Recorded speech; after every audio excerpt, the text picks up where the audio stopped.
Hey everyone, you're listening to the official podcast of 4playernetwork.com. Check us out at that address for everything you need to know about our community, monthly giveaways, and nightly live streams. You can even support us on Patreon at patreon.com/4player. And last but not least, you can catch the live recordings of these podcasts every single Thursday night on our Twitch channel. We hope to see you there. Enjoy.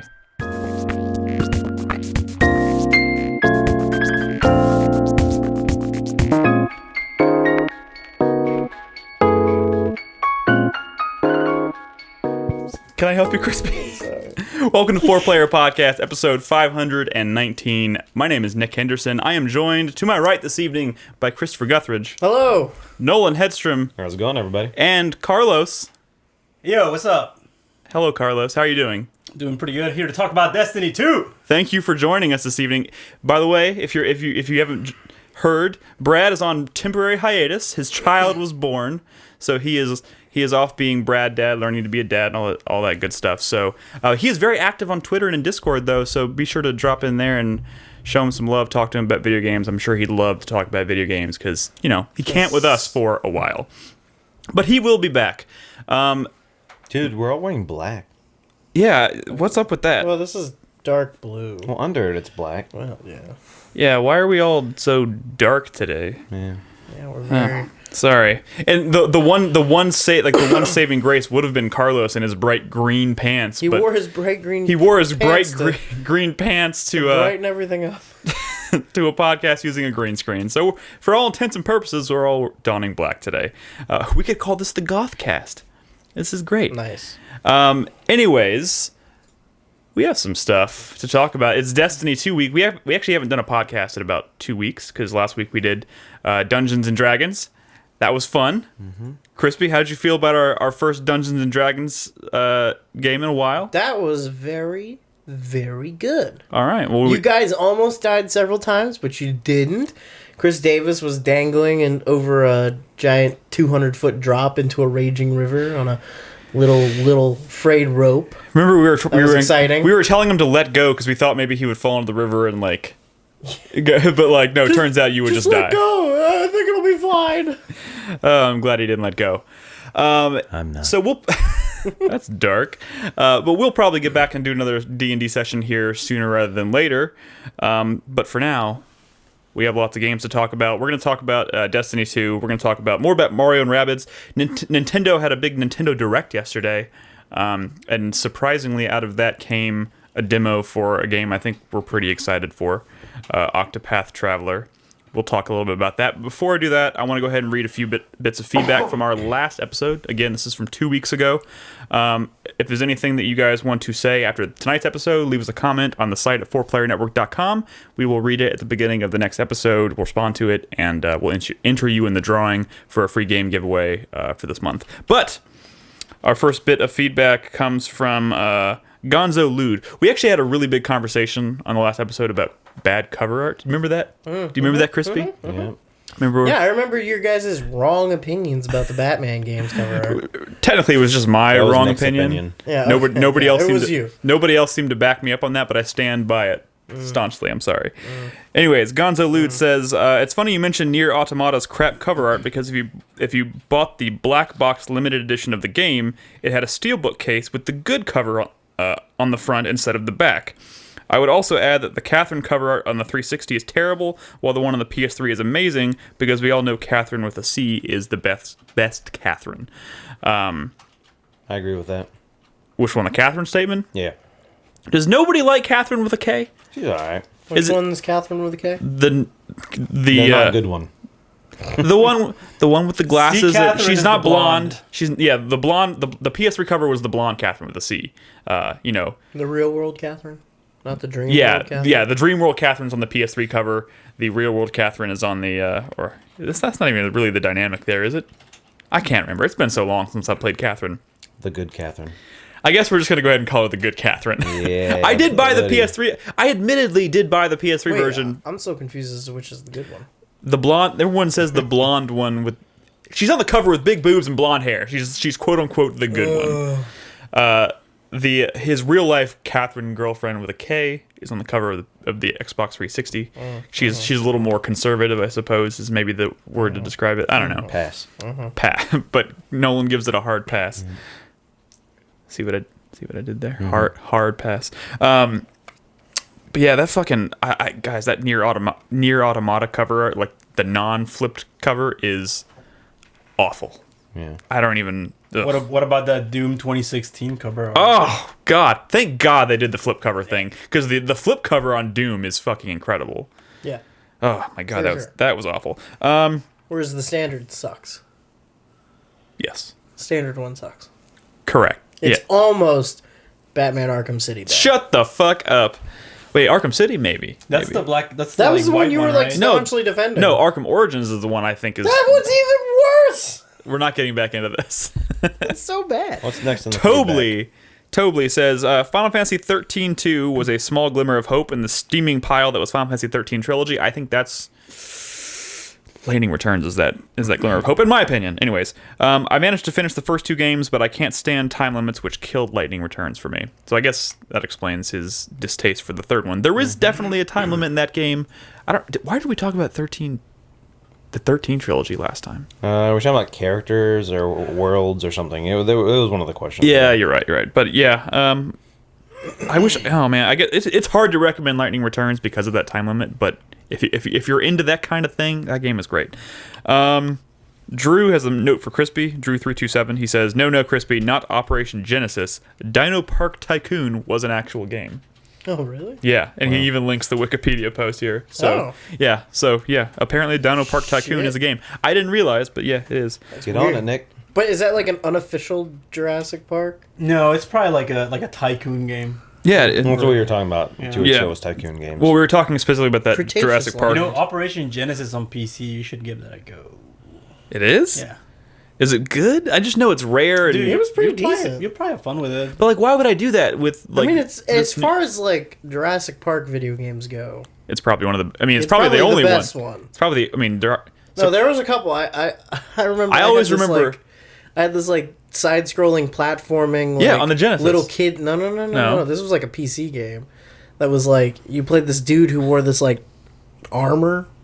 Oh, that's It Jurassic came out. Park 2? It came out around. It came out before Jurassic Park 3 came out. Oh God, It man! was really weird. It was really bad. But That- that's like my only exposure. I tried to watch Jurassic Park games. 3 recently. You know what ruins that whole movie? Vince Vaughn. The first one. Vince Vaughn. No, he's in the second one. The first Jurassic Park. No, Jurassic Park 3. Oh, Jurassic No, Park. he's I in mean, the second one. there's a lot of What problems. is Mitch the one Mason. thing that ruins that? I mean, everything about that movie is like inoffensive, with the exception of one thing.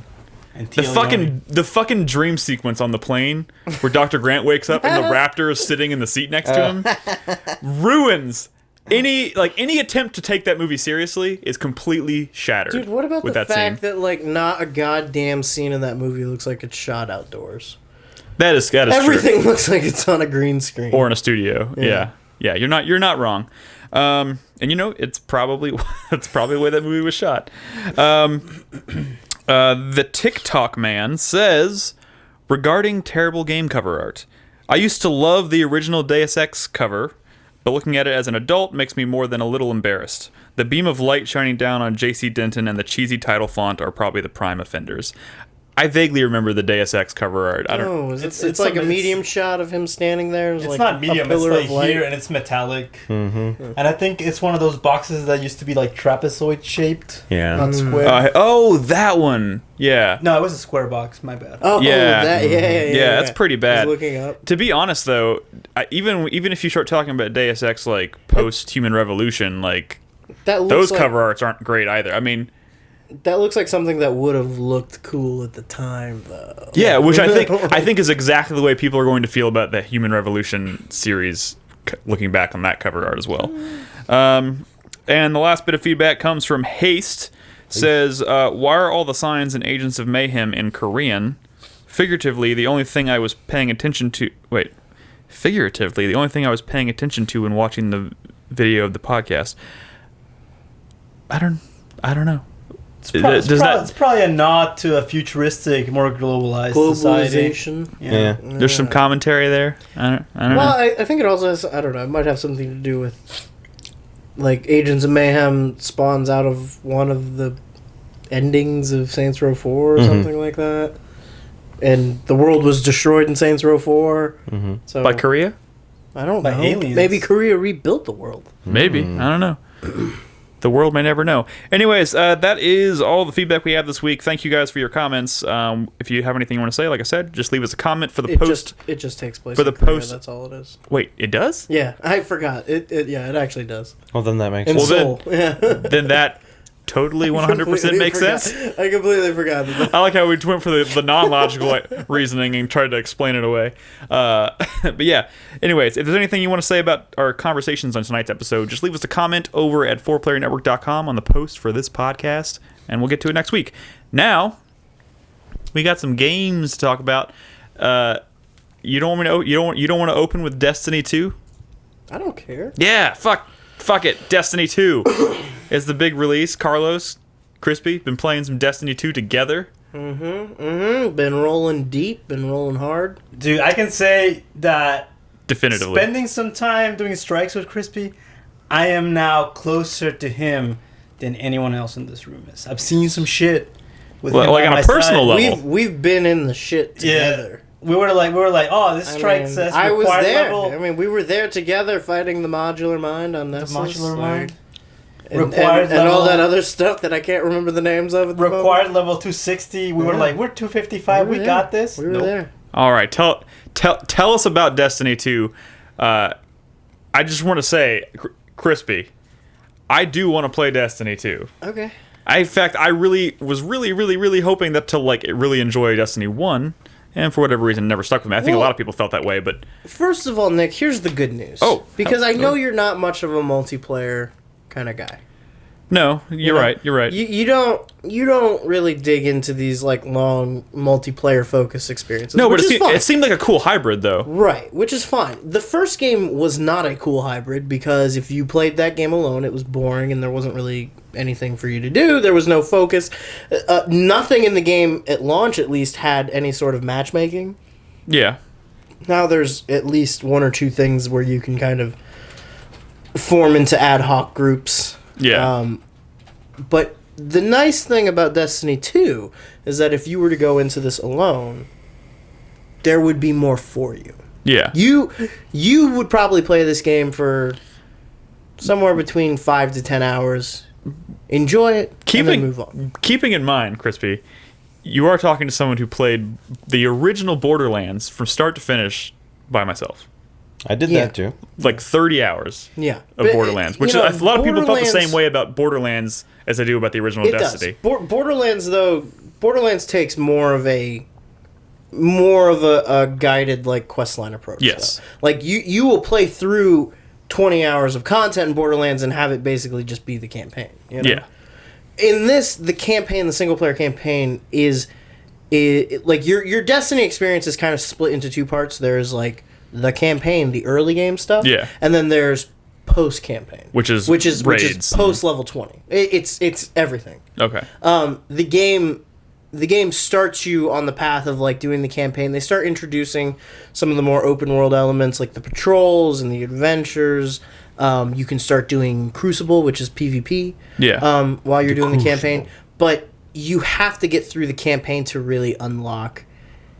To not just unlock some like features in the game that you need, but also to like unlock certain vendors that you need in the game. Like the game actually, and it's cliche, but the game doesn't start until you hit max level. Oh. There is a very definitive shift between you are leveling up to prepare for. Well, you do have to finish the campaign as well before the last section that allows you to do the strikes and So, unlocks. quick question. Yeah. So the max level right out of the 20. gate is 20. 20, yes. Does that so y'all have both reached level 20? Oh yeah. Okay. And When you reach level 20, do you become a wizard on the moon? No. Okay, just checking. so There are still wizards on the moon. I'm There are? trying to wrap my head around Oh yeah. the structure of the game. So the campaign is essentially what you're calling the level 1 to 20. Right. And then when you hit level 20, is there like an end to a part of the story that, and then There's from an that end point, to the story.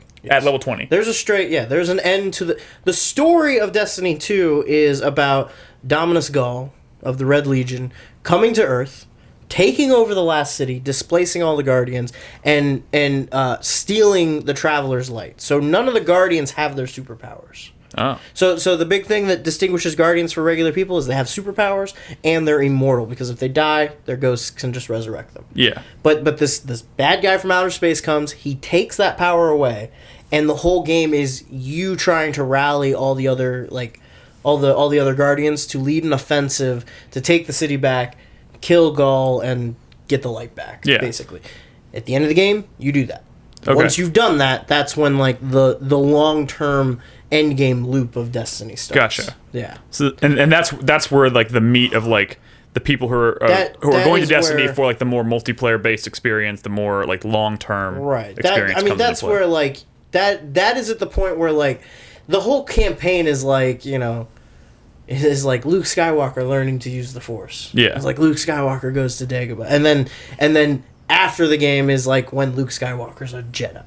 Gotcha. And now you're a Jedi and you can go do your adventures. Nick, if you're You know? doubting I approve of whether this you would like comparison. this game, It's not even that I'm doubting it. It's just I've always been confused.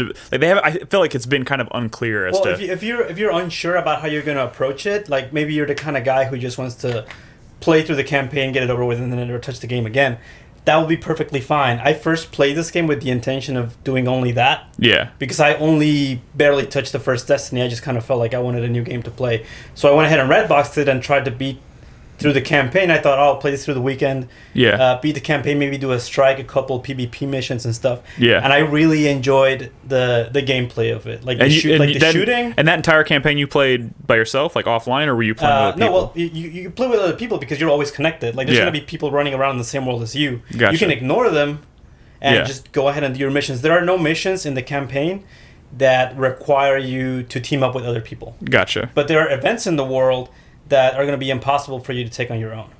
But you can just ignore those. Those are just like for a little extra. It's a goodies cool and way to stuff. do it, though, especially for people like maybe who are more like me, who don't necessarily want to play a quote unquote. I know people like to throw the word MMO around with this game, but it's not necessarily the kind of thing that I gravitate towards. Mm-hmm. So I'm kind of hesitant to do it, but I definitely like.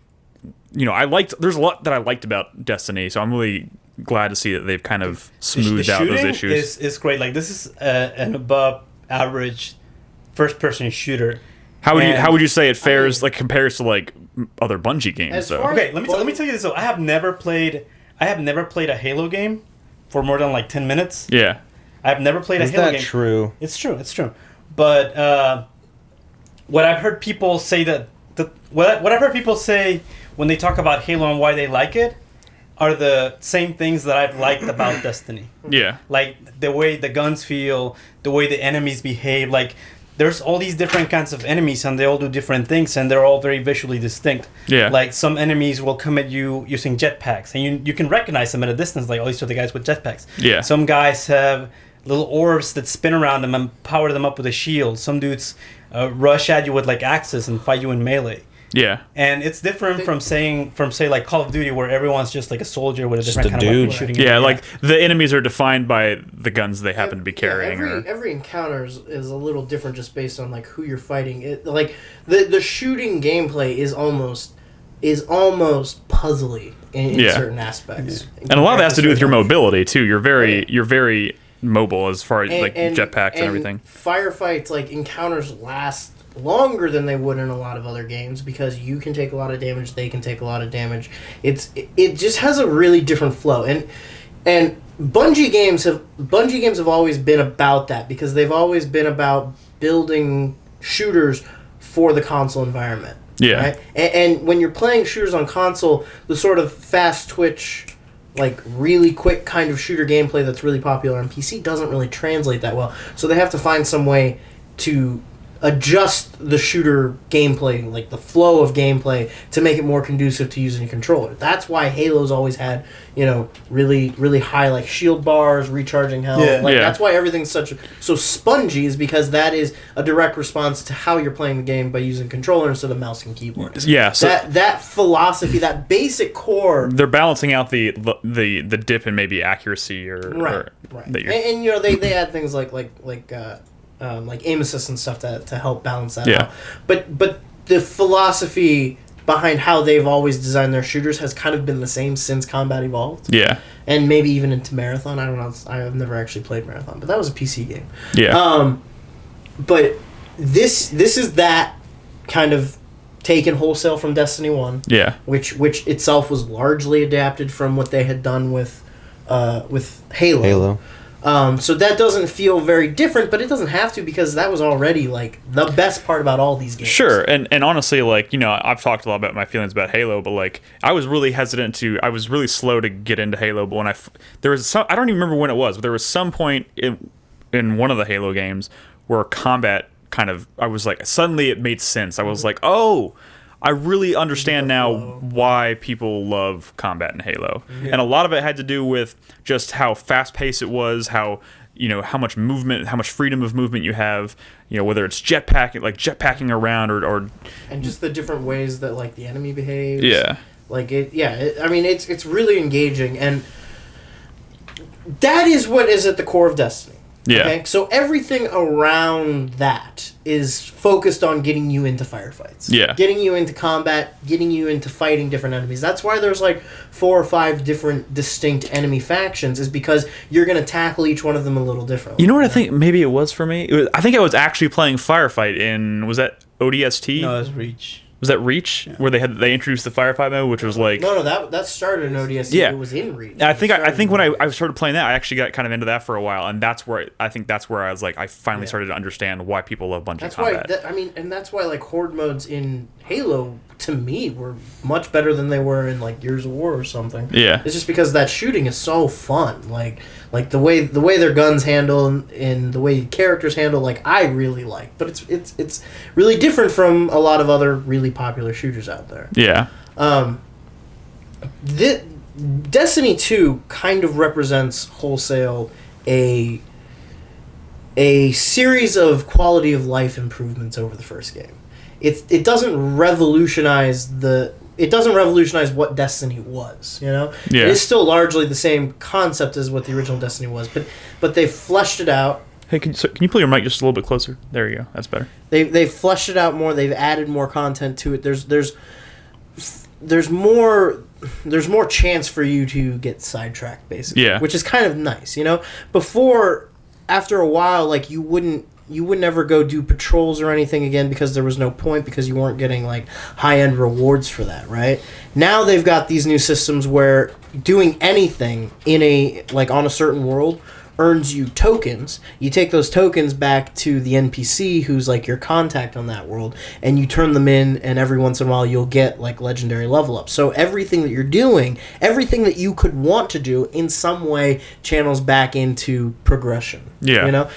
Before it kind of got to a point where like there was only certain activities you were doing to progress. Yeah. And that's not just the fact that they've added in this new like token system. It's also they've changed a little bit like how your character progresses.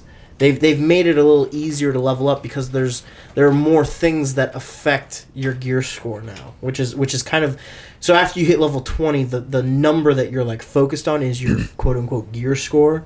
That goes from 0 if you had like nothing equipped up to 300 is the cap right now, I think. Yeah. It might be like a soft cap. But that number represents an amalgamation of like all the defense of the armor that you're wearing and all the offensive power of the weapons that you have like in your inventory. The way it used to work was your loot drops were determined by what you had equipped. So like your weapon, like it only took into account the armor that you had equipped and like the weapons that you were holding, and whatever score those were at, you were getting stuff that was around that score, maybe a couple points higher. Yeah. Now the way they do it, they factor in, they've broadened how that works a little bit, so it factors in like weaponry that you're holding but maybe don't necessarily have equipped. So like let's say you have a more powerful gun than the one you're using right now, but you're just using this one for whatever reason. You're not fucking yourself over on loot drops by doing that. You know what I'm saying?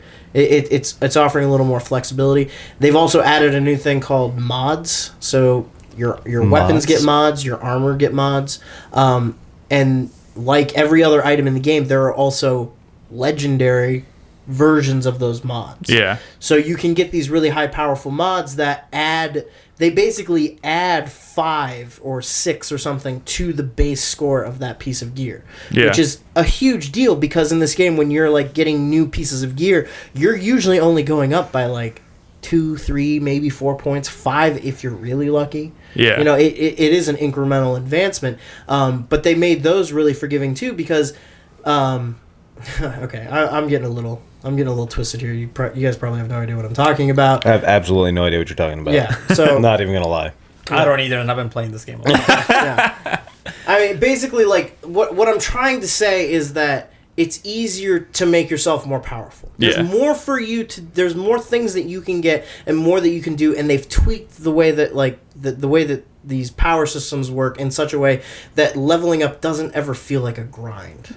That's good. I mean, you're doing stuff and it's fun the whole time. You're getting new gear. I mean, by the time I finished the campaign, which is really only like maybe 4 hours, you just like steam through it. And is it designed in such a way that by the time you get to the end of it, you'll be level 20, like level 18 or 19? I mean, I was 20 by the time I finished. But by the time I finished that, I already had 2 exotics. Which are like the most rare, most powerful gear you can get. Okay, here's my question. As someone who's kind of ignorant to all this stuff, so you get to you max out your level, your level, you get to level cap when you finish the campaign, and then quote unquote the real game starts, right? What exactly is driving you forward if not to make your character more powerful? Well, to make your character more powerful. Well, so you can do when you're end-game content. When you're exploring for instance, and stuff, right now, you find better loot and stuff like that. That makes your character more powerful. So instead of focusing on your character's level, you're focusing on loot to improve your character. Yeah, I mean that allows you to go to areas that you would would not be able to tackle otherwise. For instance, by the time I finished the campaign, I was level 20, but my gear score was like maybe 220. Yeah. If you want to do strikes, the recommended is 240. If you want to do the Nightfall strike, the recommended is like, I think it's also recommended 240, but that's a lie. That's fucking impossible. The raid is the recommended level for the raid is 270, and you're starting to get to that point where like gaining 10 points in gear score takes a bit, you know? Yeah. Like it takes a bit of an investment. You're like level 20 just means like your character is got all of his like superpowers. That's all that really means. The gear score is like what you really focus on, and that's all about eking out new upgrades so that you either have more powerful weapons or you have material that you can break down to upgrade other weapons, or you know, you can break some weapons down to turn them into the gunsmith to get more weapons from him. Like everything feeds back into each other in a more efficient loop than it did in the first game. That's good. So, what's the structure of like the world in this game? That's kind of like my burning question. It's the same as it was. I mean, so you have your hub, like you have your social area, and then what was that called in the first game? In the first game was the tower. Okay, the tower is destroyed in the beginning of the game. Oh, okay. You spend the campaign at a place called the farm, which is outside of the city. So that's like your social area where your vendors and your quest givers and everything are. Yeah. Are you asleep, Chris Davis? No. Sounds like you're snoring. I'm sorry. And then, so what was I saying? Okay, so you have the farm. You have the farm that has like your vendors, your quest givers, mailboxes, all that shit, right? And then there's 4 planets. There's Earth, and Earth has its own zone called the EDZ, the European Dead Zone. Titan, you go to Titan, and you're on the ecology and these arcology. The arcology, yeah, and these ocean rigs and stuff out there. Nessus, which is a centaur at on the edge of the solar system, the edge of the solar system. A centaur, like a half man, half centaur horse? is also what they call these really large roving planetoids at the edge of the solar system. Yeah. How's Uranus? And then there's also Io, which is one of the moons of Saturn. Does the game feel more diverse in Io's terms of Jupiter, its? I think? Does the world feel more diverse this time around? Oh yeah. The game has some crazy vistas. I mean, it's fucking gorgeous. Everything's beautiful, and the worlds themselves, I think, are much better designed than they were in the first one. Yeah. Like everything's interesting. It's somehow paradoxically more intricate, but at the same time easier to remember like easier to kind of like place everything in terms of, like I don't find myself getting lost as much. Yeah. But there's a lot more going on in those worlds than there were before. Now you've got like NPCs in each of the worlds that you're talking to that make the world feel just a little more lived in, a little more like a little less sterile. So who? Okay. So where does Nathan Fillion come into all this? Who's he? Is that who you play? No. Oh, see, I don't know what's up. He's one of the class trainers. He's one. Yeah. So like the Guardians are led by a council of 3 Guardians called the Vanguard, and there's like the Titan Vanguard, the Hunter Vanguard, and the Warlock Vanguard. Mm-hmm. And Nathan Fillion plays a dude named Cade Six, who's the Hunter Vanguard, and he's kind of become the big mascot of the game because he's Nathan Fillion. Yeah. He's just so gosh darn lovable, Which he does. He does. Oh, incredibly well. Okay, cool. I'd kiss him. I mean, like character-wise, he's the best one in the game. Did you say you would kiss him, Mm-hmm. Nolan? Okay. Fair enough. But yeah, I mean, they've added cool new things like these areas. Like I was saying before, they feel a little bit more vibrant. There's a lot more going on because you have the public events, which happen more frequently. They're easier to track. They give better rewards. There's more reason to take part in them. There's all these region chests scattered throughout the different worlds. There's also this new thing called lost sectors. So as you're exploring, sometimes you'll see like symbols like painted on walls, and if you look around near that symbol, you'll usually end up finding like a doorway that goes into a building or underground or something like that. And if you follow that corridor and like kind of go through a little maze for a little while, you'll come out in a room that's basically like a little mini dungeon that's just filled with enemies and a boss. And if you kill them all, there's chests in there that you can loot, get a whole bunch of stuff. And I mean, it's just these little like nooks and crannies that are scattered throughout. And I mean, there's like dozens of them in the game. So that's cool. There's a lot of encourages neat exploration. stuff to explore. I like exploration, especially in my more like I said, open. it is not a huge radical departure from what Destiny 1 was, but it is a culmination of everything they learned post-launch of the first game. And some of the stuff that you see in here is stuff that they were testing out in The Taken King and in Rise of Iron, which were the last 2 updates, big updates to what was the other game that I remember? So there was another game that was like lofty promises. They made the first game and it ended up not being very It seemed like it was incomplete in a lot of ways, and then Fable. Was it Fate? No, Mabel. Like Maybe like an MMO light. I think there were. Yeah, I just the situation with Destiny reminds me of that because it's very much like they made the first game. They signed a 10-year contract with Activision to produce this game, and I have a feeling prior to the release of Destiny 1, I don't know if the intention was necessarily to jump straight to Destiny 2. It was more of just to kind of continue improving upon Destiny 1. I could be totally 1.5. Off they base did say on that Destiny was going to have like a 2 or 3 year lifespan. I remember that being part of the original. When did Destiny marketing. 1 come out though? Wasn't it Like It was 2014, 2011? I think. Oh. No. Oh, well, maybe. Was it really that Maybe long? it's- ago? maybe It still came out on the 360. I think it was like 2 years ago. I feel like No, kind of the I was dating Katie at the time. It was 2014. Jesus. Okay, well, never mind. I guess they're I kind of on remember par because with that's their the game that got me banned from Chatterbait. oh my god. Yeah, that's a thing that happened. That's what you were quote unquote streaming? I streamed Resident Evil 4, no problem. I streamed Mario Kart, no problem. For how long? How long did you do that? like an hour. I streamed Destiny 1, banned. Probably that's by the time they noticed I Yeah. was streaming games. Yeah, instead of My dick. my dick, yeah. Oh my goodness. It just didn't have the right tags on it. Yeah. So it sounds like y'all are enjoying yourselves. I Yeah, really like like it. a lot of people say that the meat of this game is the MMO light, and I want to really emphasize the light because this is like an above average FPS and a below average MMO. Yeah. And I had so much fun with just the campaign and the shooting mechanics and getting to these new worlds and fighting different kinds of enemies, finding a couple new weapons that I could say you could pretty much ignore the MMO aspect of this game and still have like a really good time. That is good to hear because and I'm not even saying that when I do finally play this game that I'm going to do that necessarily, but it is nice to know that I would still get something out of it, even though I know I'm not going to be spending hundreds of hours. I think people focusing on the MMO aspect of it, like, I want to focus more on I want to talk about the progression and getting more gear and doing these raids and stuff. Detracts from people talking about just how well like the gameplay is. Well, yeah, it's also humor is kind of, I mean, they have,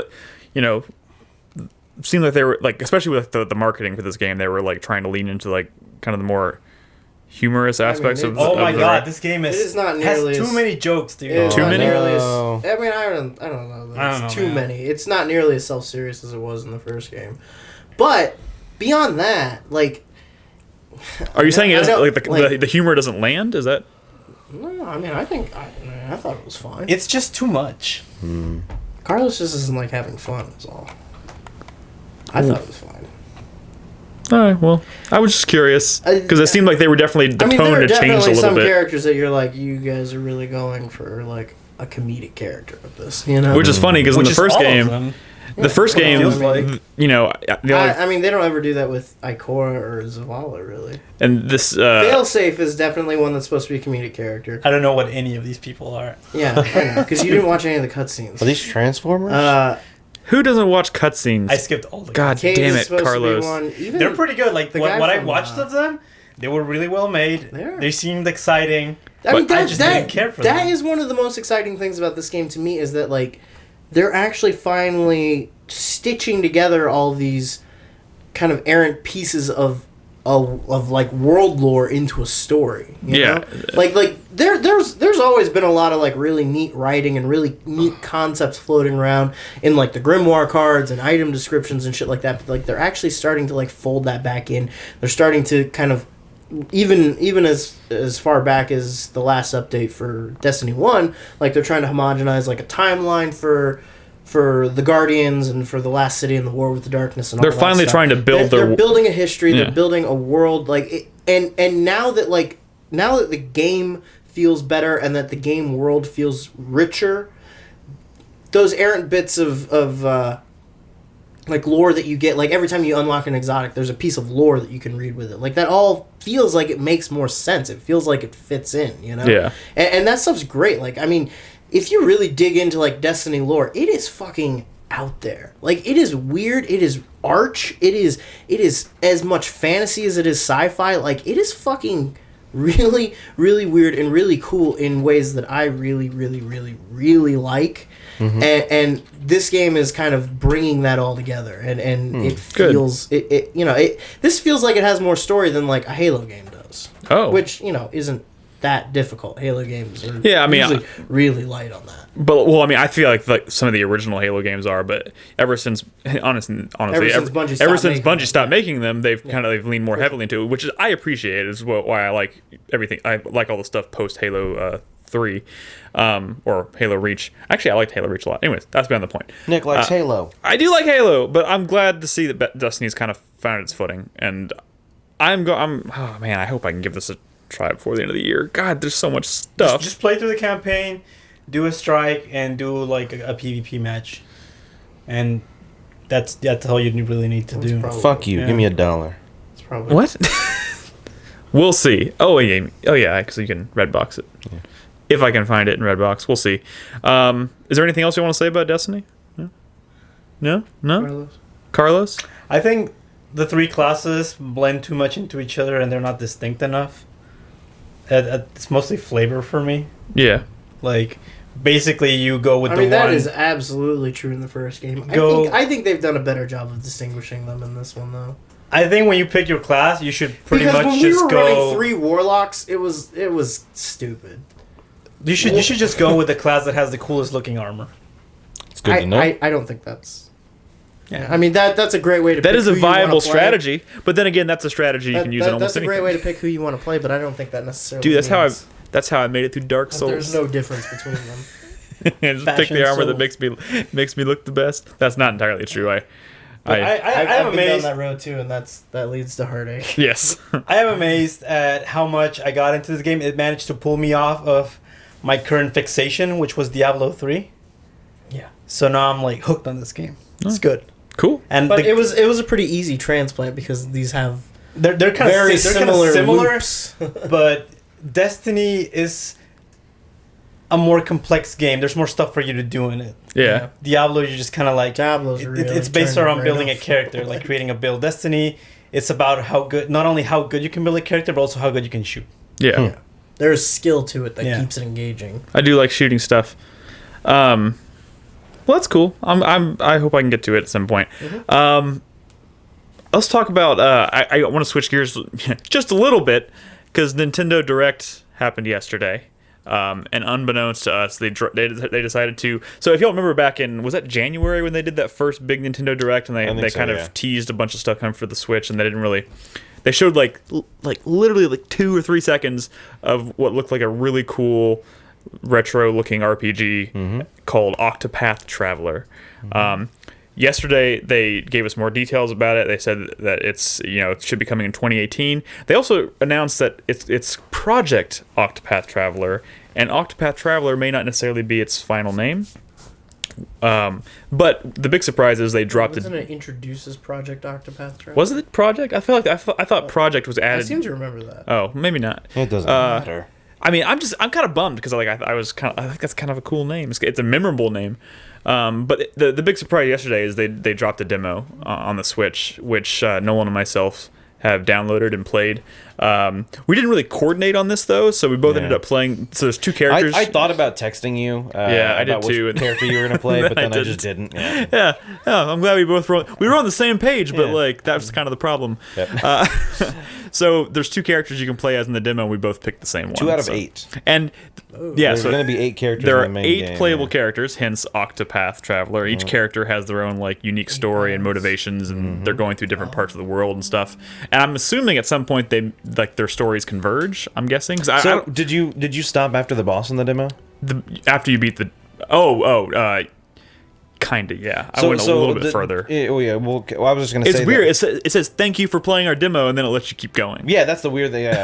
So I actually end up meeting the other player that you can play as. Yeah, and then when I meet him, it's like, hey, in the game more would happen here, but this is the demo. And then you just get him onto your team. That's all. Okay. Like, nothing no Cool. story happens. I think it's funny because we didn't coordinate. We both picked the same character because they give you. I don't even remember what the other character was, but the one character that we both picked. He's a really complicated name. Yeah, but the character that we picked was Primrose. She's a dancer. A dancer. Everdeen? Yes, exactly.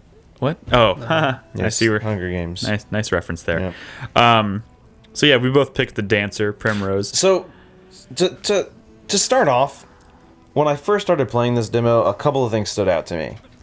The voice acting is actually really I didn't even good. expect it to have voice acting. Neither did I, but it's So- actually really well done. Yeah. The music's really good. And just the environments and the scenery are really I think good. I think the reason it stuck out to a lot of people, especially during that original Nintendo art Direct, style. was they gave you 5 seconds of footage and people were like, "What the fuck was that?" Like Yeah. it's beautiful, and I'm really looking forward to it's like they use a combination of like different techniques that I don't think I've ever seen before to kind of make things pop. Like they kind of blur around the edges. I think there's even like this kind of like shadow that kind of comes in from the edges of the screen and kind of like highlights what's in the middle of the screen. Kind of A vignette? Yeah, I guess vignette's the right way to say it.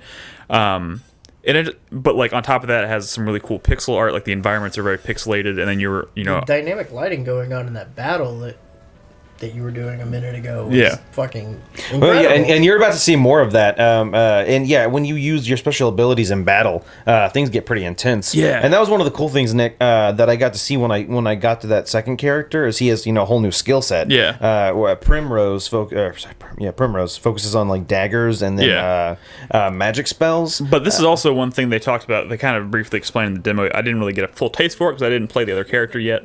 But each of the 8 characters has their own like one special skill that they can use. Primrose, she's a dancer. In fact, you start the game out kind of. I don't want to say held against your will, but like you're essentially You're not held against your will. She willingly works for him. She doesn't like that she works for him. Yeah, And she calls him. She has to call him master. Oh yeah. It's a right to work state. And it's pretty heavily implied that she's kind of his sex slave. But she's doing it for other reasons. She's using his connections to try and find someone, and that's kind of her story. But so she's a dancer, right? So her main ability that differentiates her from everybody else is called allure. So you can actually walk up to any character in the world and you can talk to them, or you can use allure, which it'll tell you, pop up, it'll give you a percentage, and she can kind of like flirt with them, and she kind of actually she can like convince them to like run with her for a while, and to join her team and use them in combat. And this is funny because like Nolan and I both played this for a while. I played it all the way through to I got to this boss that you're watching on screen here. Had no idea. I was like, I got my ass handed to me twice on this boss, and I was like, this boss is really tough. The only reason something. I'm having not a hard time on this boss was after I died to him. I leveled up like a bunch of times, went to the shop, bought a bunch of items, and then went back and I did all of that, but there's one extra thing that I did. Yeah. And it's because I completely forgot about this mechanic that they explained at the very beginning of the demo, and it's her support ability, which is allure. So you can talk to anybody. Everybody you talk to can potentially join your team, and they each have their own unique ability, and they have a fight rating. So some might have 2-star fight rating. The guy I talked to had a 5-star fight rating. So I talked to him. I allured him. He was like, "Oh yeah, I'll run with you," because he's like, "Oh, you're cute," whatever, and like decided to run with her. And if he's in your party and you go into a battle, you can select support, and you can summon him into battle. And then when you attack, he will attack. And then when someone else attacks you, he will retaliate back. Which that would have made this fight completely so much easier. Didn't realize that existed until the very end of the demo. Yeah. But it's amazing how effective it was and how it changed the entire dynamic of the fight. The other main mechanic in the game they highlighted in the demo at least was the ability. What do they call it? It's like a power up boost. Yeah, so it's like a boost ability. So like you can attack, but every time every turn you take, you gain a little slot in your boost meter, and you can have up to 5 of them. Yeah. And anytime you go to attack, instead of just doing a regular attack or a magic, you can boost. So you can use up to I think 3 or 4. 4, boosts. I think it's the max that I saw. And that will essentially, so if you're doing like a melee attack, instead of attacking once, you'll attack 4 times. Yeah. Or your magic spell would be enhanced 4 times. And you can layer it because she has an ability that temporarily boosts her physical attack. So you can use that, and then on your next turn, use your boost, and then she attacks 4 times with increased damage and that kind of stuff. It's all about combining these mechanics. And one thing you might have noticed in battles, you see this break. And so enemies all have kind of like a shield. It's a turn order, isn't it? There is a turn order, and you can see it at the top of the screen, which is nice. It's also easier to tell when there's multiple enemies in battle. But how it works is you have this enemies have this shield, and so if you attack with whatever they're weak against, be it melee or magic or whatever, you will knock down one of those shields. So like that boss had a level 4 shield, so every time you attacked with something he's weak against, it goes from 4 to 3, and then 3 to 2, and then when you hit 1 to 0, there's a effect on screen that says break, and then the next attack will do full damage to them. And they also can attack on their next turn, yeah. Which is actually really good for strategy because you can plan, hey, if they're going to attack, I'm not going to break them this turn because of the turn order. I'm going to wait until this, and that will knock them out of their next turn. Yeah. And then I can do extra damage. So there's a lot of strategy in combat. It definitely was diverse enough that I was like, this does not feel like it didn't like the what was the game, the other Square Enix game that came out last year. Bravely Second, Bravely Default and Bravely Second had a nice twist on traditional RPG combat as well. But there was one, I Am Setsuna, which just literally was like such a cookie cutter RPG. It was like every single fight is like attack, defend, turn order, use some magic.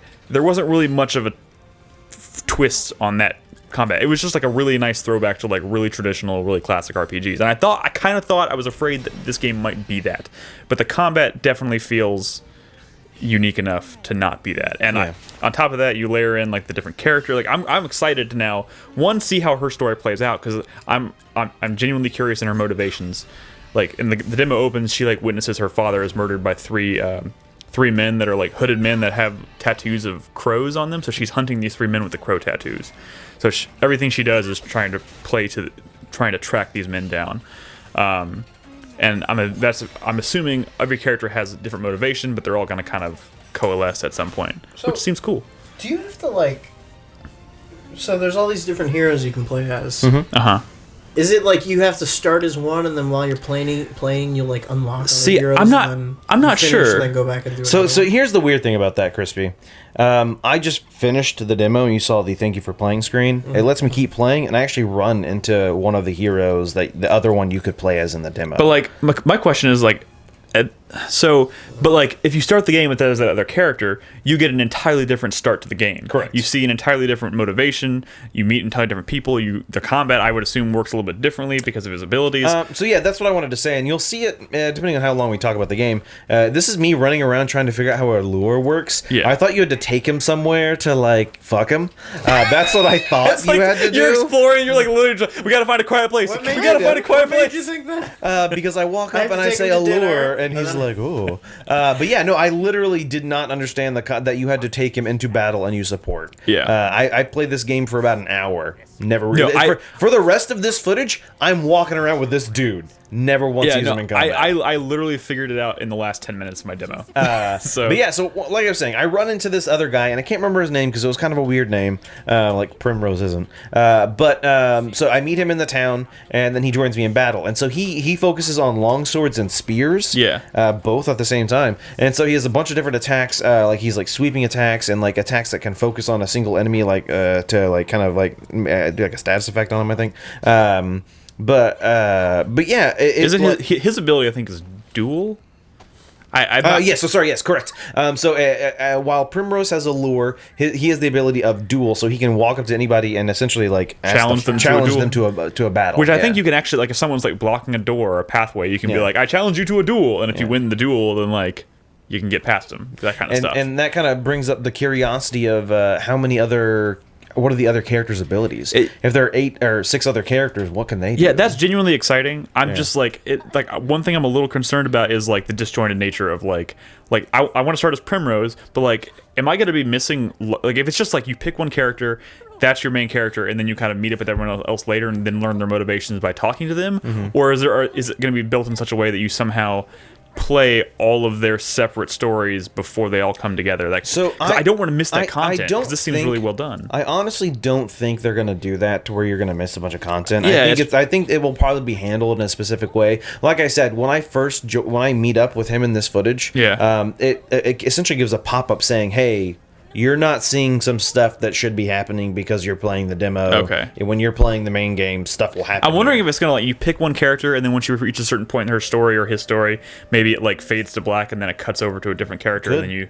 It's potential. That could be it. I'm not sure how it's going to work, but I'm definitely intrigued. I think it's a really cool idea. And honestly, I haven't felt this excited to play kind of like this more traditional retro style RPG in a long time, and it looks beautiful on the Switch. Honestly, I'm not considering this a retro style just because while it kind of has the 8-bit pixely nature to it, I think maybe stylized just the word I was looking for. I think stylized is a good way to put it, because I think they added enough flair and panache to this game that it doesn't feel old. It feels modern. It feels, like I said, when you were in that town, like that town fucking looks beautiful. Remember the game that was at E3 and I forgot what it was. It was also controversial for a bit because the developer, the one that was kind of like Blade Runner. You know what I'm talking about? Yeah. Remember we all saw it and we were like, "Oh, what was that?" We all thought it looked amazing. The more you talk, the less. Sorry.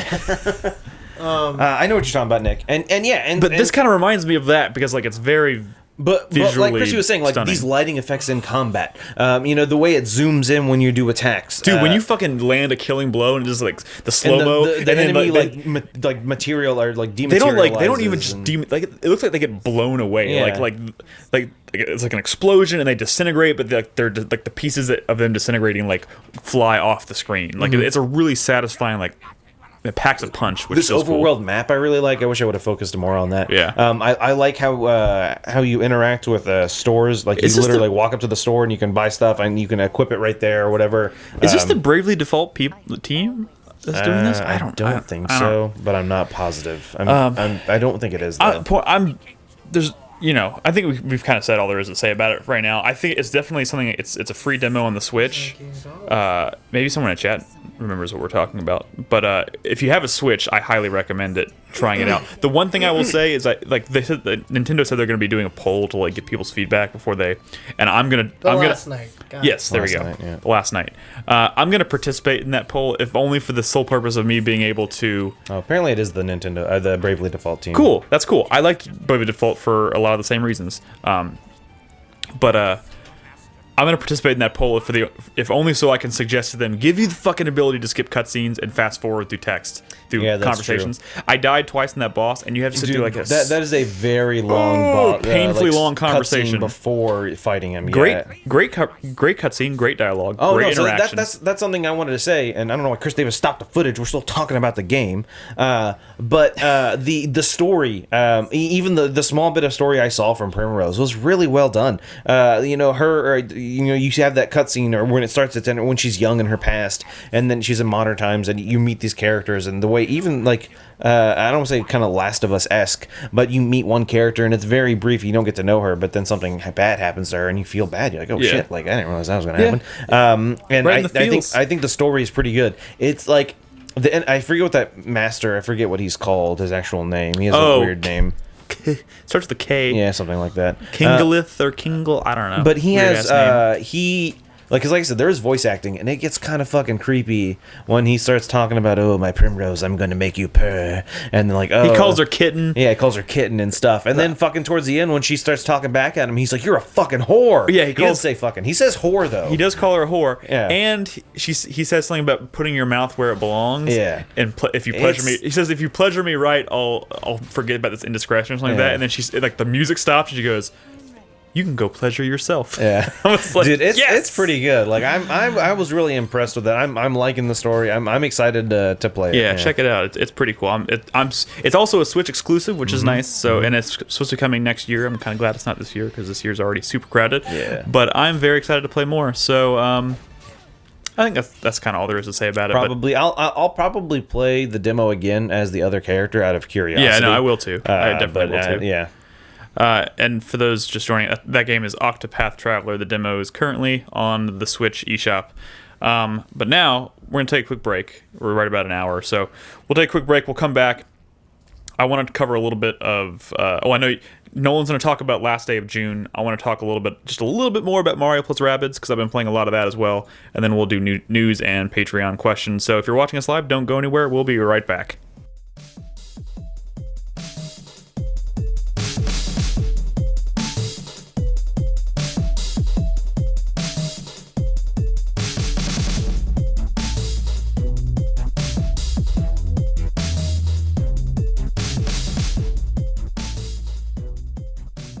All right, we're back. Welcome back to the show.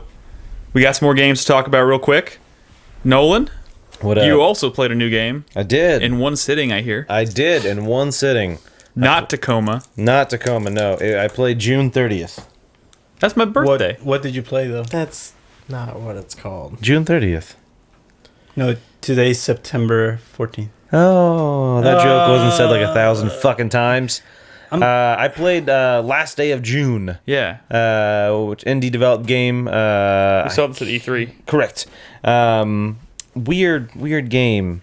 Which Eyes. you're going to try and talk about it without spoilers. So there's two ways I can describe this game.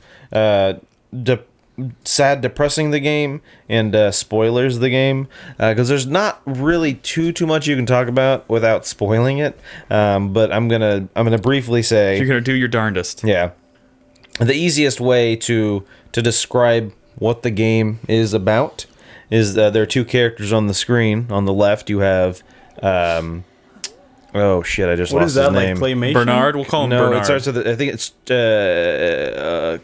Charlie, Caleb. Someone in chat. They should have put his name in the title too. Someone in chat will know his name. I can't remember. But yeah, so like I said, the character, the male there on the left with the glasses that are larger than his torso, is God damn it, chat! I was relying on you to give me an answer, and you failed me. You are the worst. Does his name really matter? Yes, it does. Carl. Carl. Thank you, Wayward. His name is Carl. Carl, and he was sitting next to on the dock, June. If that kind of gives you. No, yeah. So like I was explaining this to someone, and I was like, what's that game? It's like, well, I can tell you this: June is a person. Yeah. And it's called Last Day of June. So there we go. There's a spoiler in the title. Yeah. Sorry. So yeah, the concept is something happens, and Oh man, is this what your avoiding spoilers is going to be? well, yeah, Something no. happens. Well, hold on. Obviously, June it's her last day, and so Carl. At camp? Carl Anyway, Coral.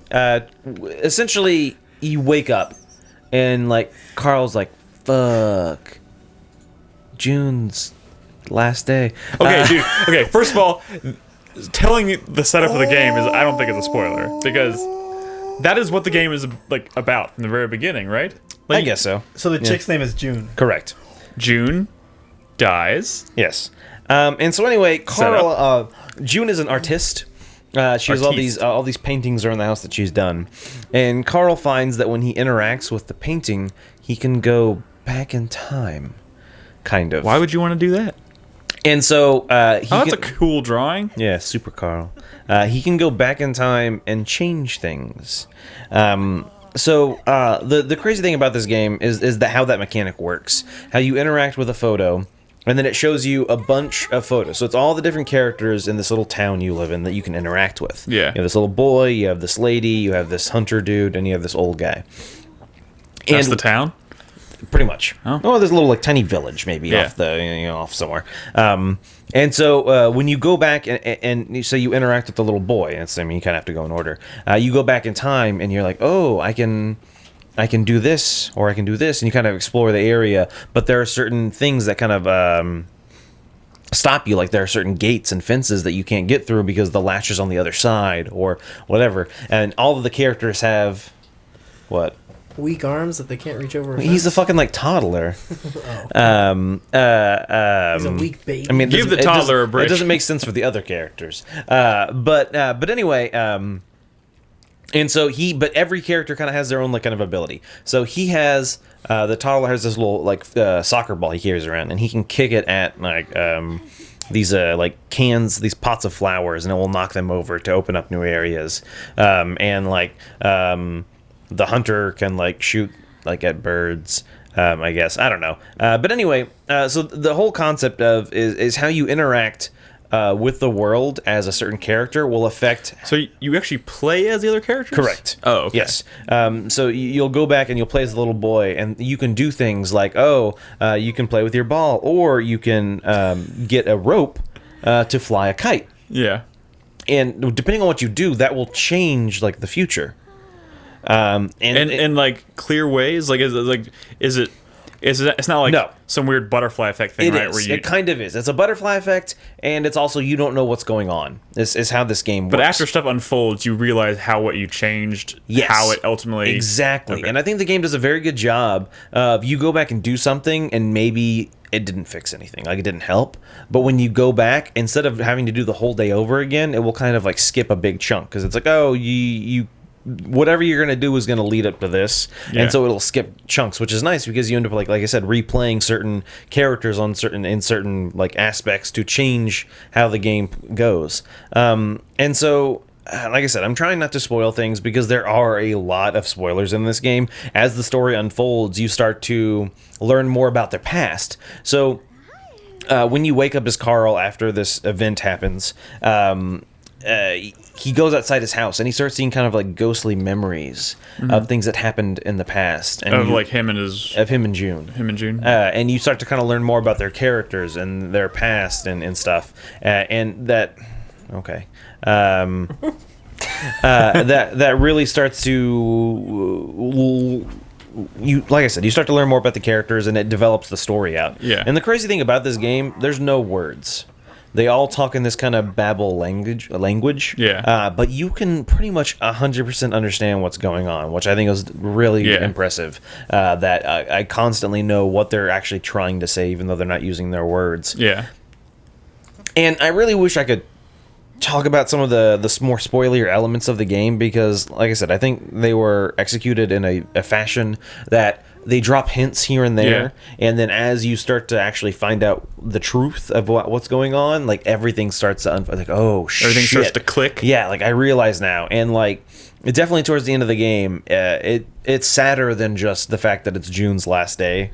There's more than what you're that. telling me is I was already sad going into it. It's going to be even worse. Yes. It gets pretty intense towards the end of the game. Like the last half hour, like holy shit, like it's intense. Hey, sad games have their place, and there's some of my favorite moments in gaming are like super sad moments. Yeah, and the beginning of The Last of Us. That's a great fucking moment. cry like a fucking baby. The one thing I will say about this game is it's short. I took a little over 3 hours to finish Yeah. it. I think That's still actually a pretty good length for a game, I think, like this, because I think much longer than that it starts to kind of outstay its welcome. it probably would have honestly outstayed its welcome if it had gone on too much longer.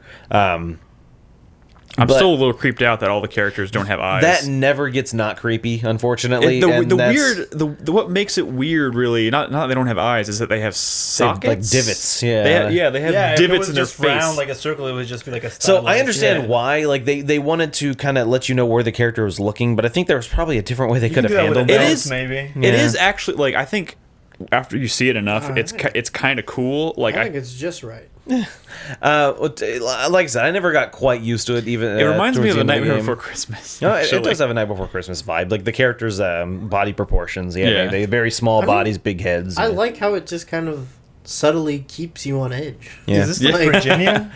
Not really. Their wallpaper is the Shining pattern, just in different colors. Yeah. Really? But yeah. Oh no, there's lots of little Easter eggs hidden throughout this game here and there. But yeah, like I said, I don't want to spoil anything about the game. But just know that it pans out well. Know that it's a 3-hour game and it's totally worth it. Even though, yes, it can get a little sad. But I think the story and the progression of changing events in the past and trying to essentially save June or whatever, all that stuff, like it really pays out in the end. Cool. It like the last like 10, it's like a good sad.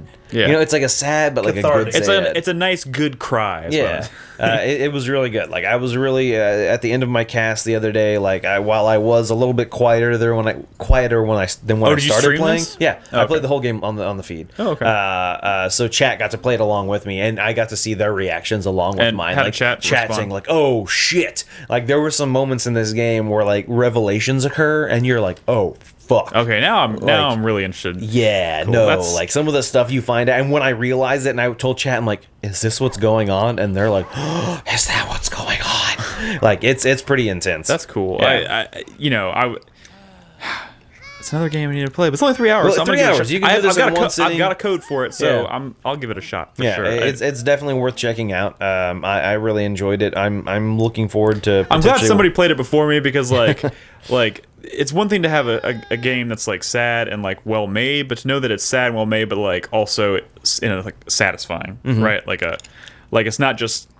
You wouldn't say it's like sad just for the sake of being sad. Like it's telling a The craziest part is like this scene going on right here. Yeah. Like to anybody who hasn't played this game, the scene means nothing. oh okay. But to all of me and all of chat who went through it with me last 2 nights ago, this scene means fucking everything. And that's what's crazy about this, is that it's just this guy walking around the house. This neighbor returns a wrench? no, it's like a little like a wrench or like a little Some kind of tool. like a can opener. Yeah.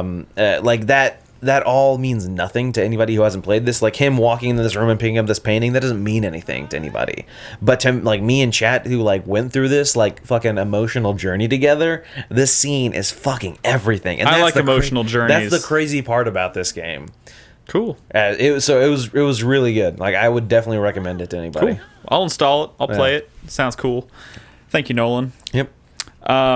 I don't want to spend a lot of time talking about it, but I did play a shit ton more of Mario plus Rabbids. I played a bit as well.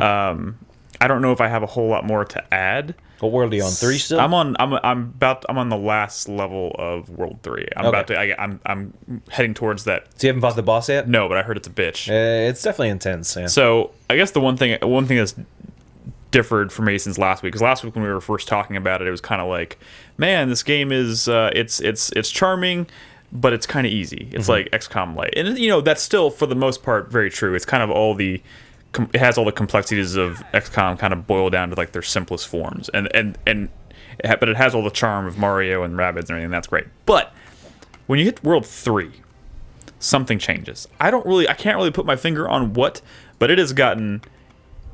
Like the difficulty level, I think, has jumped pretty dramatically. It does definitely. I went through the first 2 worlds almost entirely, and I think I got all perfects with the exception of maybe like 1 or 2, I got good on a few.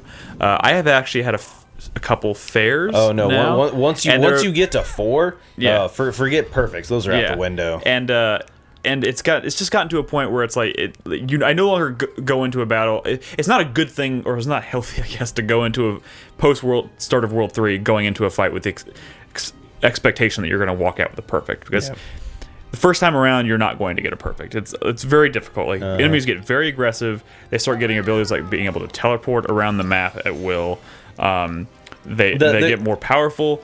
The crazy thing for me is I'm in World 4 and like, oh my god, like 3/4 of the enemies will have like Overwatch abilities. Yeah. Which just like fucks you when you're trying to like, the goal isn't kill enemies, it's get to a destination. But every time you move, they're fucking shooting you and messing up your path. Oh, it is so frustrating. And not to mention, like on this fight I was doing here, I died several times because you can take cover behind those little like blocks on the screen, but sometimes blocks are concealing these like crates that have like status effects or on whatever, them. So if they explode, they have like an area of effect that will hit you with that status effect. So like no matter where I was taking cover, and all these enemies have like shotguns, so like they do like huge bits of damage and they spread out. So like they'll hit multiple pieces of cover, and then even if you're relatively close to another one and it blows up, sometimes you're fucked no matter what. Not to mention, it seems like every time they shoot at me in this map, like even if they're just like shooting at me from across the map, if they hit me, they do a critical, and I go flying. Yeah, that's the worst. I go flying. And if you go out of bounds, it does another 30 points of damage. So like you start losing characters left and right, and it gets to the point where it's like I was getting in the habit of like restarting battles every time I would lose anyone, and I was like, I have totally. to stop. There was multiple times, because the problem, and that's one of the things I think I talked about it before. And when we talked about this earlier, a couple of weeks ago, but one of my big problems with this game compared to XCOM, in XCOM you'll have like 6 players on your team. Yeah. So if one goes down, not a big deal. But in this, if one goes down, you've literally lost a third of your team. Yeah. And that is a huge deal, especially when you're fighting some battles where there's like 8 enemies. One of the hardest fights, it gets ridiculous. One of the hardest fights I've done so far was actually at the very beginning of World 3, and it said kill 10 enemies. Yeah. And I have 3, and they're all super aggressive. There was not a lot of convenient places to take cover, and I'm not trying. This is not meant to necessarily sound bad. I kind of like that it's getting more difficult, but it's almost the increased difficulty happens so quickly that I wasn't expecting it. So it's been kind of jarring, but I'm still really liking this game quite a bit. So you said you're on the last. So I'm on World 4. About maybe halfway through it, and I got to a point, and actually the only reason I casted last day of June the other night was because I kind of got fed up with Mario plus Rabbids. Need a break. Yeah, no, there was a couple of fights where just I was dying like stupid deaths because of stupid reasons, and it gets frustrating that it almost seems like you have to do a fight multiple times to kind of figure out what's going on to ensure that you're able to survive a battle. Yeah. I just you can't just be good at the game and get through it on your first try. Exactly. Sometimes you have to fail to like get the lay of the land before being successful. Correct. And like I've said before, while it is like XCOM Lite, it's also more of a the fact that I think. Where was I going with that? I had like this train of thought I was trying to go with. It's like. Oh man, that's frustrating. That I was like, right on something. Anyway, so the game, I'm done.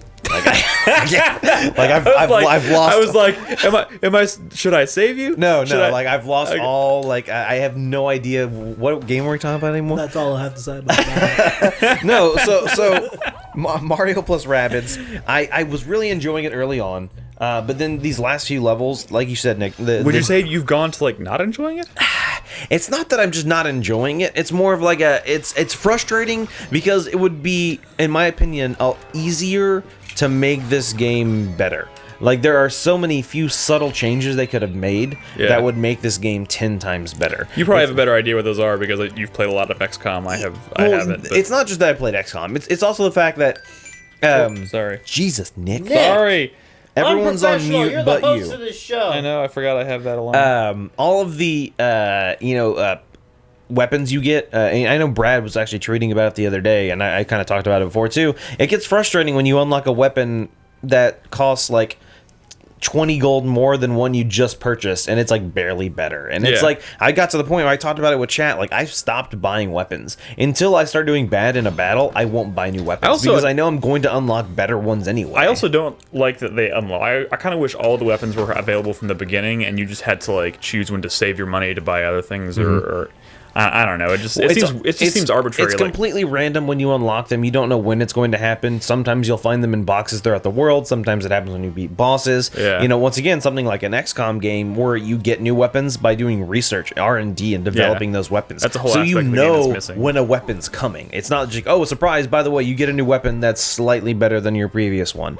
As well as the skill trees. While at first I was super excited about them, they're actually not in depth at all. They're kind of shallow. They're super shallow, and it's just, oh, instead of doing 10 damage, this does 20 damage. Yeah. You know, like, and it just seems like, I'm like, what's the point of, I mean, I guess this only redeeming grace into that is at any point in time you can respec, which I guess is nice, so you could technically, like, respec before every battle, depending on what you need in it. Yeah. I guess that's a positive. I think when you get right down to it, it's just kind of, I think the game ultimately is more enjoyable when it's easy. Yeah. And that's not even necessarily, like, it's not that I'm not enjoying it right now when it's harder. It's just kind of like, it's frustrating. I used to be comforting knowing I could, like, sit in bed at night, play like 3 missions, beat 3 missions, feel like I made progress, and be done. Yeah. Now it's like I sit down, I play for 30 to 45 minutes, I maybe finish one fight, and I'm like, oh god damn. Yeah. Or sometimes I even just go to bed, it's like, fuck, I didn't make any progress at all. I just lost 3 or 4 times. Now I'm just frustrated, and that's just kind of lay awake all night wondering.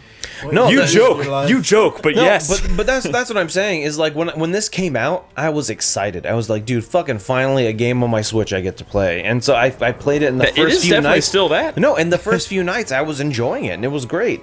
But then, like Nick was saying, I get to some of those tougher battles and I'm like, man, I don't want to play this shit before bed. Like, I don't want to get, like, frustrated and, like, you know, like, mad right before I go to sleep. It's not like it is designed in such a way. I could kind of see what they're doing because they're going for replayability, because the intention from the beginning is not to get perfects on every fucking battle. Their hope is that you will go through the game, you'll get some perfect, some good, some fair, but you'll move on, and then as you level up your characters, you'll be like, oh, I'll go back and do better, and get the perfects. I still feel like it's not a matter of go back later. It's a matter of, did you bring the correct 3 people into this fight, or correct 2 other than Mario? That's also, you have to, if you grab the wrong person or the wrong 3 people, there are certain battles where I'm like, well, this guy's fucking useless. I also really hate that they force you to use one Rabbid. Not that I have anything against the Rabbids. It's just about, like, sometimes I was like, this would be a good fight for having Mario, Peach, and Luigi, but it won't let me do that because I have to have at least one. I don't know. It's arbitrary. Rabbid. You have to have one Rabbid on your team. So how it works is you have to have Mario. Yeah. You can bring Mario and 2 Rabbids, Mario and one person and a Rabbid. And that's it. Those are the only 3 combinations. That's one of the bigger frustrating things is the fact that Mario always has to be there, because if you suffer a battle that does not go your way but you win, you will be low on health. Yeah. And Mario has no way of regaining health except for using in battle like Peach's ability or Peach Rabbid's ability. Whereas with the other characters, you can just swap them out with someone who hasn't been in battle and has full health. Honestly, it's gotten to the point where, like, not that I'm, like I said, I'm still really enjoying it, but, like, it's gotten to the point where I might actually be having a little bit more fun with the stuff outside of the battles, where I'm just kind of running around and exploring. Dude, some of the puzzles are, like, great, and cool. The overworld puzzles are fun sometimes. Yeah, I'll definitely agree with that. I genuinely think some of the times when you find the Rabbids around the world, like, because you can, like, see Rabbids doing stuff on, like, on the sides or whatever, and they do little, like, gags or whatever. And I think some of those things are legitimately kind of funny. Mm-hmm. And then I get to a battle, and the moment I lose a battle more than once or twice, I'm kind of like, fuck this game.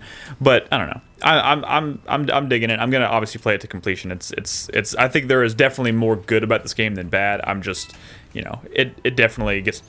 There is such a sharp jump in difficulty at some point in this game. It's shocking. Oh, honestly, sorry, the one thing about this game that bugs the shit out of me, you can literally fuck up an entire battle. Even if it's like going perfect for you, you could fuck yourself if you accidentally click the button too early. Like if you I was trying to like put Peach or something like right behind a cover, but I actually shifted one block to the right, And she's I in the hit middle the of button the on open. accident, Yeah. and she went straight out and she ran there and she just stood there in the middle of the fucking battlefield and she just got demolished. So I don't know if I ranted about this on the podcast. I know I've ranted about it on my feed talking about this. But yeah, and so that's one of the once again, this was fixed in XCOM. In Yeah. XCOM, you move and interact with two different mouse clicks or two different Yeah. buttons. You right click to move, and then you left click to interact, and that's fucking perfect. But in this, like Nick's saying, It's all the same you thing. can accidentally I accidentally overshot or undershot because I was just kind of whatever, and you can't undo. It's not like you can redo a turn. I just wish there was something, even if it like cost you, there's some kind of penalty, but like just give you the ability to undo or take back one move or something. Yeah, a movement, not an attack, not Like, a literally movement. a movement. Yeah, no, I agree. And with only you. during the same turn. It's Yeah. just like, but the moment you move a character, there is no way to undo it or change your mind. Yeah. So that's kind of frustrating. But they introduce cool things like when you start getting to like levels with boos. Mm-hmm. Boos are kind of cool. If you get too close to a boo on a map, it'll like grab you and then like teleport you to some random place in the map. You Yeah. have no idea where it's going to take Have you gotten to that one battle we have to run down that long hallway? That gets super frustrating. I So haven't done that one yet. there's a battle where it's a mid boss battle in World 3. So Yeah. I don't know if you got. I did the one with like the weird Day of the Dead looking dude. Maybe. Well, no. So there's 3 paths. There's 2 upper paths and a middle path in the bottom. But the boos hang out in the upper paths, which are the quicker way to get across. Yeah. And so anytime you try and do that, it teleports you back to the beginning of the Oh, level. fuck that. But the problem is, it also is teleporting enemies over there. So it's teleporting you and enemies all back to the beginning, and you just get it open. You're not in cover or anything. Yeah. And it was super frustrating. There are some frustrating things, but it's all clever. Like I think Yeah, no, I think it is. it's designed pretty. It's just like they knew like, oh, you think this game is easy? We're gonna find some ways to fuck you, and they certainly do. Anyways, that. that's enough about that. I'm gonna by the time I'll be finishing this here pretty soon, I think. But it's definitely a cool, unique game to play on your Switch. So there's that. Yep. There's definitely that. All right, let's switch gears. Let's move on to news. There's not a whole lot of news to talk about. I do briefly want to say this is just the first news topic I want to bring up real quick. Something I'm personally very excited about. They confirmed Okami HD is coming to the PS4 and Xbox One and the PC. Did you know the PS3 re-release of Okami ran at 4K downsampled to 1080p? I did not. That's crazy. Yeah. The more you know. I'm wondering. I'm wondering if this is just like a re-release of that version, It probably so. or if they yeah. actually like went back again and remastered it for the PS4. I mean, I don't see what they could have added if they already got the Yeah. game to run at They that probably high didn't resolution. do too I much. literally have not played this game since. I came out on can't. the I can't get PS2. into it. I've tried several times. Oh I man, can't. I mean, for me, it's art style, There's music. too much reading at the beginning. Dude, that game goes on for so long. I Yeah. thought the game was like a 10-hour game. It's 40 plus hours. Dude, I easily. only ever played it when it originally came out on the GameCube. Yeah. And I didn't. I never. GameCube. It came out on the GameCube. Wii. Wii. Yeah. Was that what it was? Yeah. That's the one they released. Because the painting, whatever. Yeah. I played it when it first came out, and I only played it for maybe like 5 or 6 hours, and I never finished it. And yeah, it's always Yeah. been a game that's kind of been on my. I really should finish that. It is. It's cool. This version's $20, so that's pretty nice, and it's getting a that's pretty physical good. release, which is cool. What else do we have in the news? Doom and Wolfenstein on the Switch. Oh, fuck it! How? Damn. How? Oh my God, Carlos Why? is hijacking this. Yeah, let's talk about the Nintendo Direct. Dude, all right, so It-Tech games are because of the mega textures. They're like 1,000,000 gigs in size. What have you don't worry done? about that? They're like 1,000,000 gigs. I know the assets are not going to be the same size on the Switch. They're obviously going to be lower resolutions. Yes, but absolutely. still, what? They already said that multiplayer is going to be a download. Yeah, the only thing coming on the cartridge on the Switch is the single and player. Snap Map is not going to be on there. Yeah. I know Snap Map is not as big a feature as they touted it to be, but they've constantly been updating it. Yeah.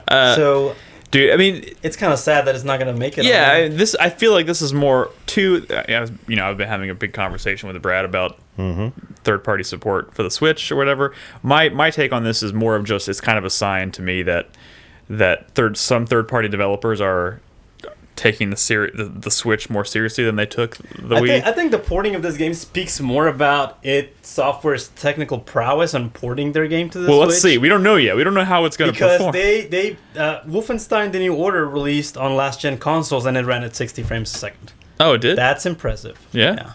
So, yeah. I mean, they're getting delayed releases. I mean, well, obviously Doom's delayed, but Wolfenstein's not even out yet. Wolfenstein 2 comes out next month, but it's coming out for the Switch in 2018. Wolfenstein on the go.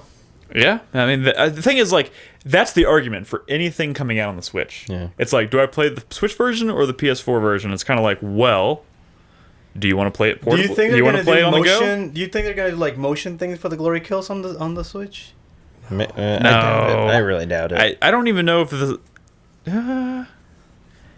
No, I don't think so. I don't think so. I think you're shooting a little... No, there's no way. Well, do y'all want to do y'all want to go through the list Nintendo Direct announcements? Yeah, let's just cover like the Sorry, my yawn's contagious apparently. Crispy cough. That's fake, Carlos. Shut your mouth. Super susceptible to yawn. Oh my god. Y'all are killing me, guys. Anyway, let's go through the list. First, Pokemon Ultra Sun and Ultra Moon, if people are still into Ultra Pokemon. I did- Called Ultra? Yeah. Dude, the only Pokemon game I give a shit about now is whatever one they're developing full-blown for the Switch. All right. Well, The original... Pokemon Go 2. you're only going to have to wait about 4 years, probably. I know. Mario and Luigi Superstar Saga plus Bowser minions. That's kind of cool. Those are cool games. Yeah, definitely. I think those would make great. I wouldn't be opposed to that on the Switch. Kirby Battle Royale.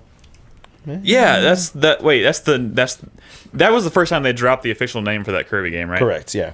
It looks like a Kirby game, and Yep. multiple Kirbys on screen at once. I don't know. Layton's Mystery Journey. Lady Layton. I thought traveling Lady around. Layton already came out, but I guess it didn't. No. That's coming out for the 3DS, though, right? It's not Switch. Correct. Or I'm this. going through the Nintendo Direct. I'm not going through Switch announcements. Okay. I'm going through Nintendo Direct Gotcha. announcements. I've heard underwhelming things about Lady Layton. I don't. Minecraft for the Nintendo DS. Okay. Does that shock anybody? No. Also, For the DS? I mean that's.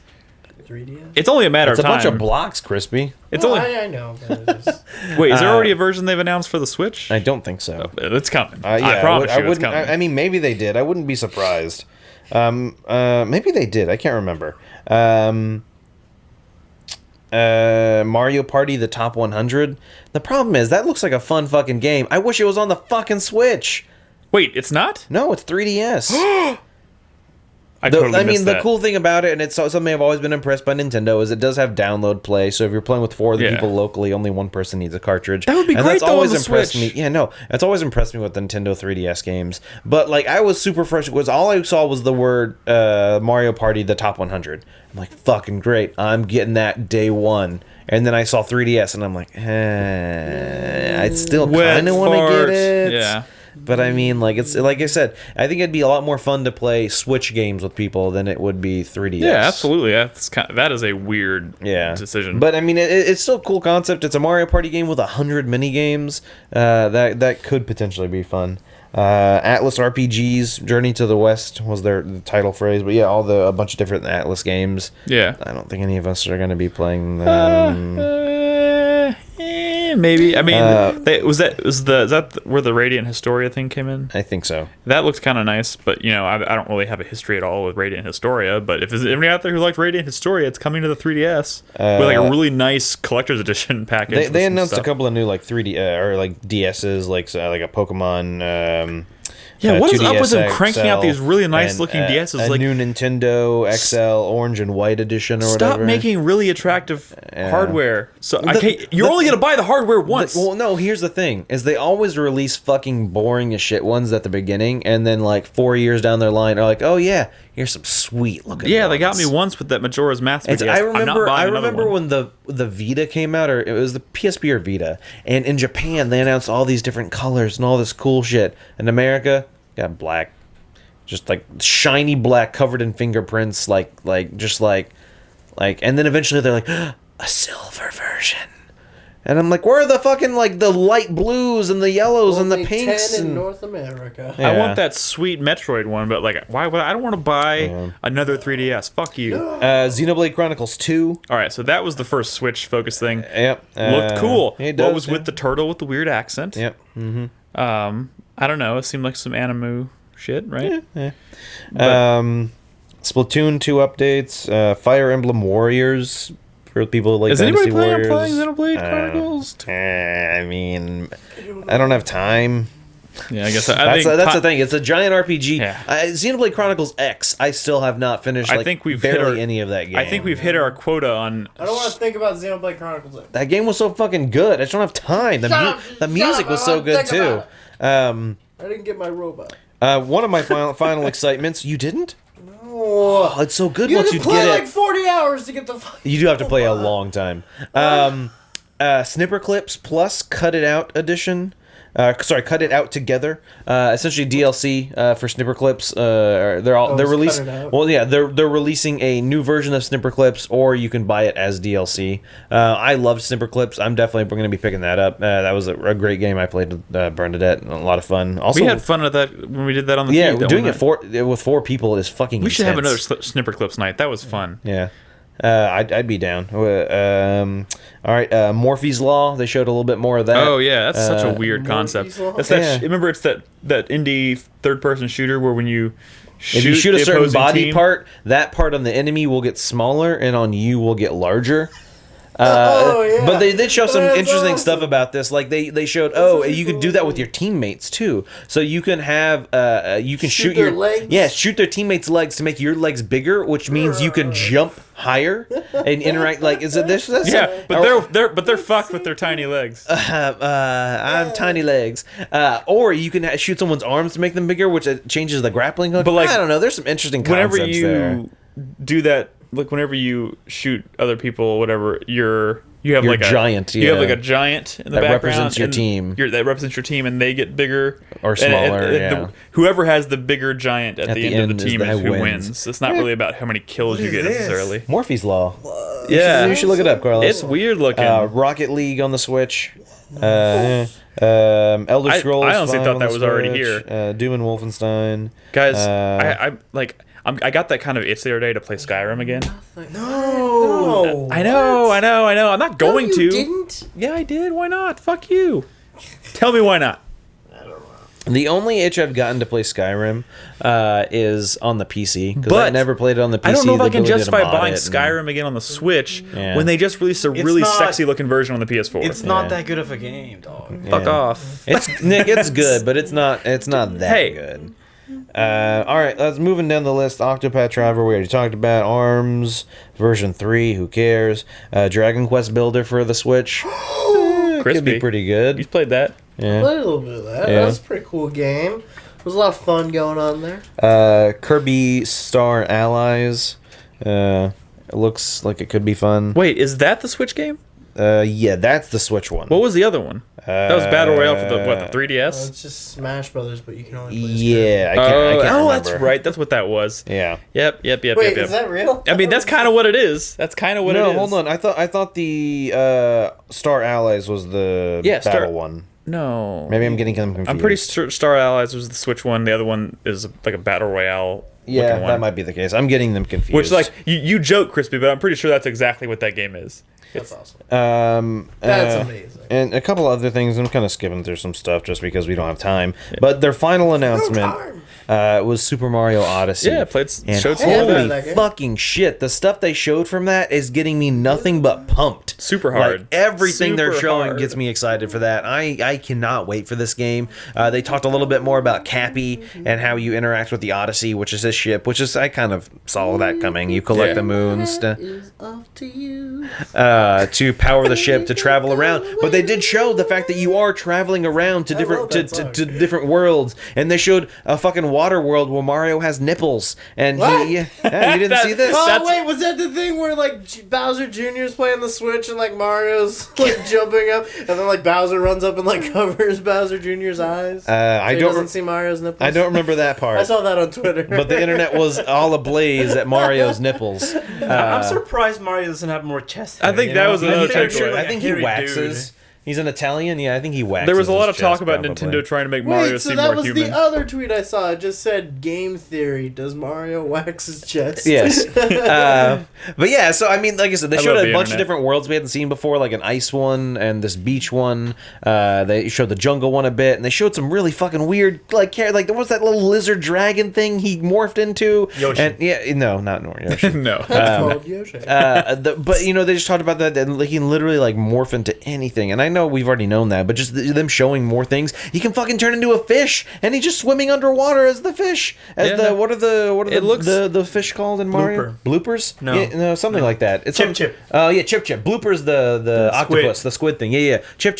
They fucking showed him. I didn't even into- know those things had names, guys. They all have names. Why do you like this, dog? Morphing into that. Why It's are you like this? dude, I am nothing but excited for this game. Like, it is looking like it's gonna be amazing. No, yeah. This is the game that my Switch will probably get more playtime on than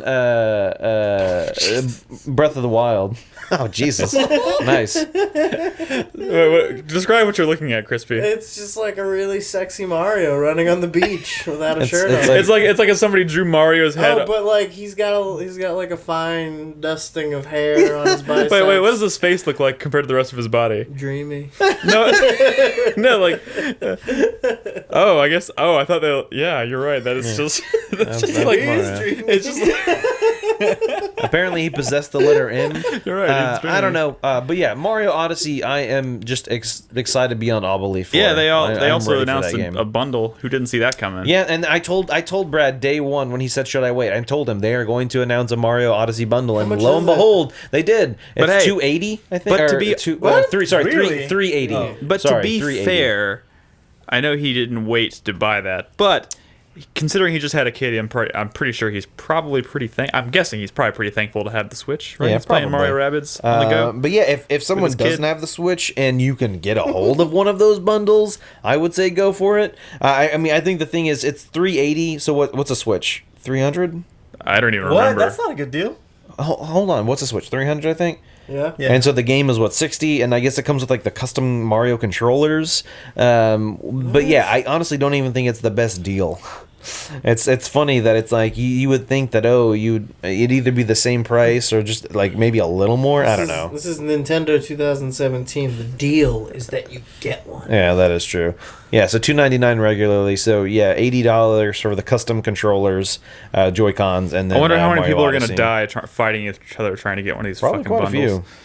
But yeah, that was a pretty good Nintendo Direct. I think Mario Odyssey was great, but I'm super pumped after playing that demo for Octopath Traveler. So Oh, yeah, definitely. nice little Nintendo Direct. I'm looking forward to more of those. The only other news topic I wanted to briefly bring up is a departure from Naughty Dog. Actually, Ooh, yeah. Bruce Straley, who is the co-director of The Last of Us and Uncharted 4, he worked with. He's Also, like the original, he was. yeah, I mean those are his two most recent and probably most Okay, notable yeah. projects that he's been a major part of. He worked with Neil Druckmann on both of those games. But I think I remember reading he was like employee number fucking like 12. 12 or something at Naughty Dog. He Like, worked on since the beginning? Yeah, like he worked on Jack and Daxter. He was with Naughty Dog before they were acquired by Sony. Like Wow. he's been with Naughty Dog like since almost day one. Yeah, so he has decided he wants to move on. He has departed the project. I think the reason this is, this happens all the time, Yeah, it but I does. think this is more of just interesting because it makes you wonder what his contributions were to one, obviously The Last of Us 2, which is still in development. Mm-hmm. So you kind of wonder where that leaves the project. I'm sure it's in good hands. Neil Druckmann, who is kind of like the I guess the main director of those two, I'm guessing. Yeah, I'm not entirely yes. sure. But he's definitely still on with the project. It just kind of makes you wonder what impact, if any, his departure is going to have on that game. It's a good question.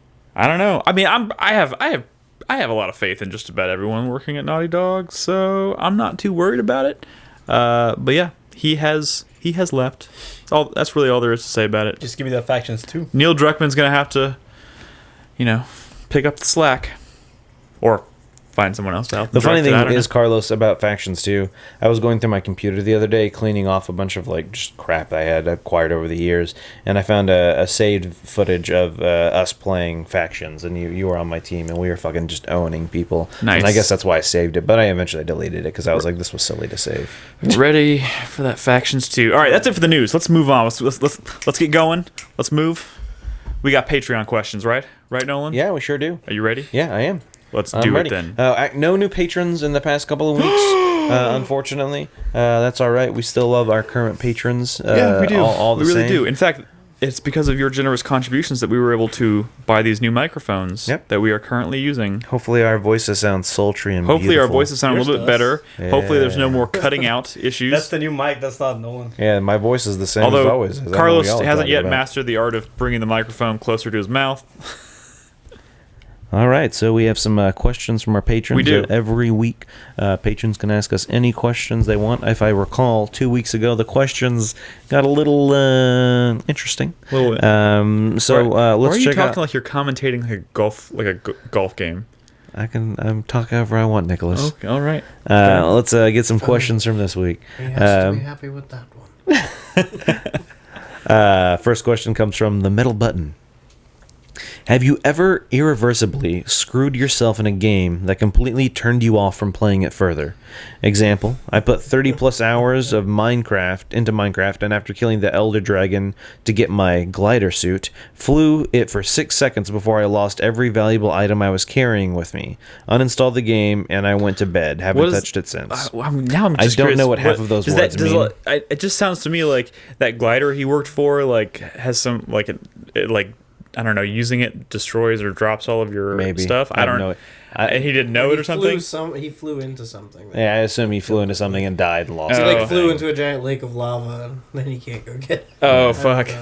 Well, that sucks. That's a good That's assumption. what I would guess. Just last night when I planted Princess Peach right in the middle of the battlefield on accident. Yeah. Ruined? No, I didn't ruin my whole experience. It kind of put a damper on that one fight. Oh, God. That's definitely happened to me a couple times in games. I'm having trouble drawing to mind a few of them. I know one of them was the Zoids game on the 360. Oh, God. I loved the Zoids anime, and I was super excited for that game. was dog shit. But yes, the game was dog shit. And I got to a certain battle that I just could not get through, and I got so frustrated, I just eventually gave up. And the one time, and I don't know if that it completely fucked myself in the game, but in Pikmin 2, I was trying to get through some like underground like cave system, and some of my Pikmin died, and then I wasn't able to like lift up a rock or something to progress, and I was stuck, and I spent maybe half an hour trying to figure out how to advance. Yeah, and I couldn't. Scarecrow brings up a good one for me. XCOM, whichever year that was, the first XCOM, correct, in the current. Yeah, but like XCOM losing is like part of. You deal with it. No. I like my world. Like I played that game with the intention of I lost the war, right? correct, yeah. Like 6 times Yeah, in like 2 days. I 3 days. got one for you. that's part of the game. I got one for you. In Dark Souls, I fell straight to the bottom of Blighttown with no like easy access to any bonfires. That's it. I'm done. Oh, and then the frame rate. Yeah. Like as soon as I hit the ground and You can't even. You the did- frame rate is doing like anymore. in the negatives. As soon as I hit the ground, his PS3 is still running, and his character wait has a minute, moved if 8 you- steps since. If you died, it wouldn't take you back up. It would. He's just dumb. he didn't die though. No, Wait, what? something happened that I'm at the bottom of Blighttown, and I resurrected really far from like the top of it or something. Oh well. Or maybe he didn't fuck himself. He just Another assumed one he that's did. that's not really my fault. Back in the day, 60 hours into Fallout 2, game-breaking glitch. Patch was 70 megabytes. I had dial-up internet. Oh, that sucks. It's done. The first time I played the original Devil May Cry, I got to, I think there was like 22 missions or something in that game. I could be totally off on that. And I got to like mission 18 or 19, and then a friend of mine accidentally deleted my save. I was dangerously close to not playing that game again, but I waited a little while and then started it over. Because I love that game. But man, That was rough. Homeward Bone, yeah. Who was this friend? Are you still friends with No, him? I'm not friends with that person anymore. Actually killed him. All right, moving on. Next question this week from Nexus. Given how long you guys have known each other through the podcast, can you call out a verbal tick or catchphrase of the person next to you, including Chris Davis? Verbal. Oh my god. Here's the thing for- everyone. For Nick, fuck me in the goat ass. Yeah, that's one of my many Yeah. trademarks. Yeah. Nolan says, "Hold on," a lot. Hold on. Hold on. Like sometimes they're rapid fired. Like, they get out pretty quickly. I could think of one for Chris Davis, but I don't really want to say it. Carlos has had so many. Well, now you have to say it. No, it's just that thing you do. You know that. You thing. know. The division. No. You know how you get. Wait, were you even in the room when the question was asked? He was not. Oh, the question was, since considering how long we've known each other, can we identify like verbal tics or how did he put it? Catchphrases or whatever, or things that each one of us do. Yeah. So Do me in the butt. who says that, Carlos? Me. Oh, okay. I like Carlos when he does it Doesn't like. sound like you. I like when Carlos pretends like he's gonna charge up like a Super Saiyan or something, whatever he's gonna do, or he's like, When he makes himself red. You want to see? when he makes himself Yeah. red. Don't do that now. Yeah. Wait, do that thing. Do that thing where you crouch down doing that, and then like you stand up and squeeze your neck, and then pass out. Does dude, Yeah, dude. bruh. Yeah. Like there was like that year-long period where I would occasionally get text messages from Carlos that just said "bruh," and then I'd respond and I would never hear anything back. Crispy likes to do his okay. Okay. Okay. Yeah. Yeah. Pretty Pretty good. okay. Next question. Arxidus. What are some of your favorite local myths and urban legends? I always like that. Is this, I guess, the urban legend about the train tracks? I think they're in San Antonio, right? What? Is that an urban legend? Tell us the story, Nick. That there are train with tracks. the, That's a yeah, fact. no, I've like seen them. the haunted train tracks. I have You a know, blurry picture of the them. haunted train tracks where you can park your car in the train tracks, and if you put like powder in the back of your Does it car, the push you out handprints way? will push it off for the the tracks. haunted trains. Yeah.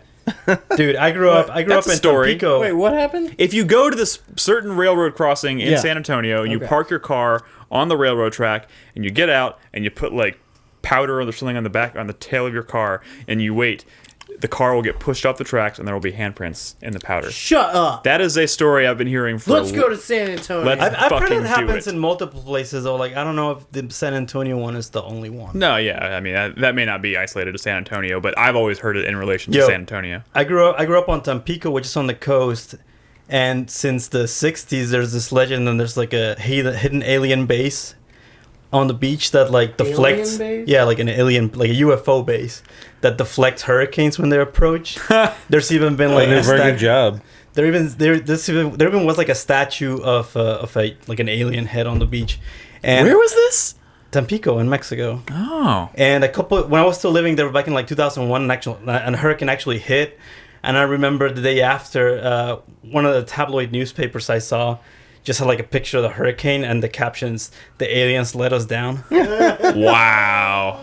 Nice. I don't think of any urban legends or myths around here. The only things about Austin that I know about urban legend wise are, I mean, the Driscoll Hotel. Yeah, Driscoll being Hotel. haunted. Yeah. What floor is Uh, it supposed to be? There's a haunted third floor. floor. Third Third floor, floor. yeah. I've always wanted to go stay specifically on the third floor, and then I think about what I'm doing, and I'm like, no, no thanks. Yeah, why not?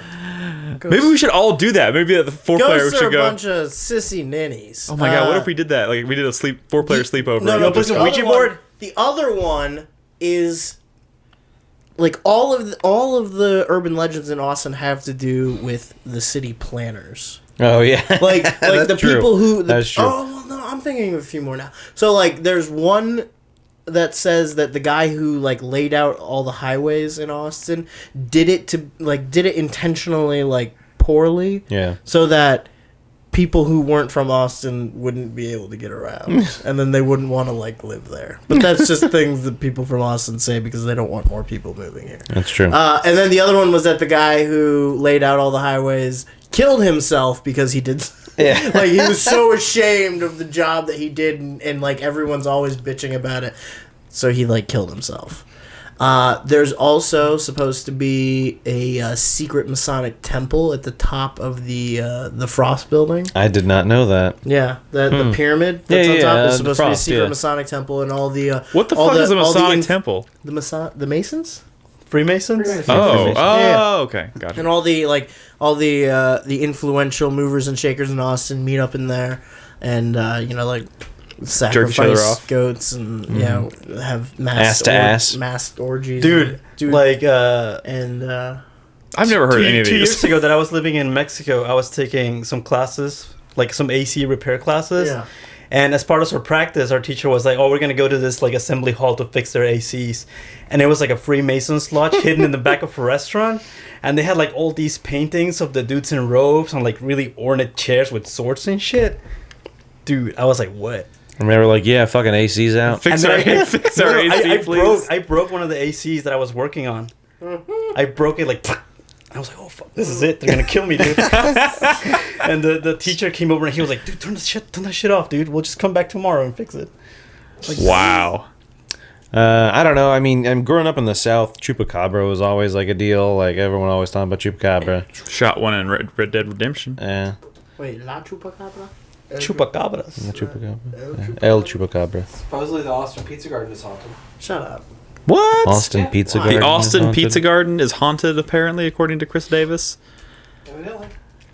Isn't the Frost building shaped the way it is so that there would always be an owl looming over the No, University of Texas? that is the UT Tower.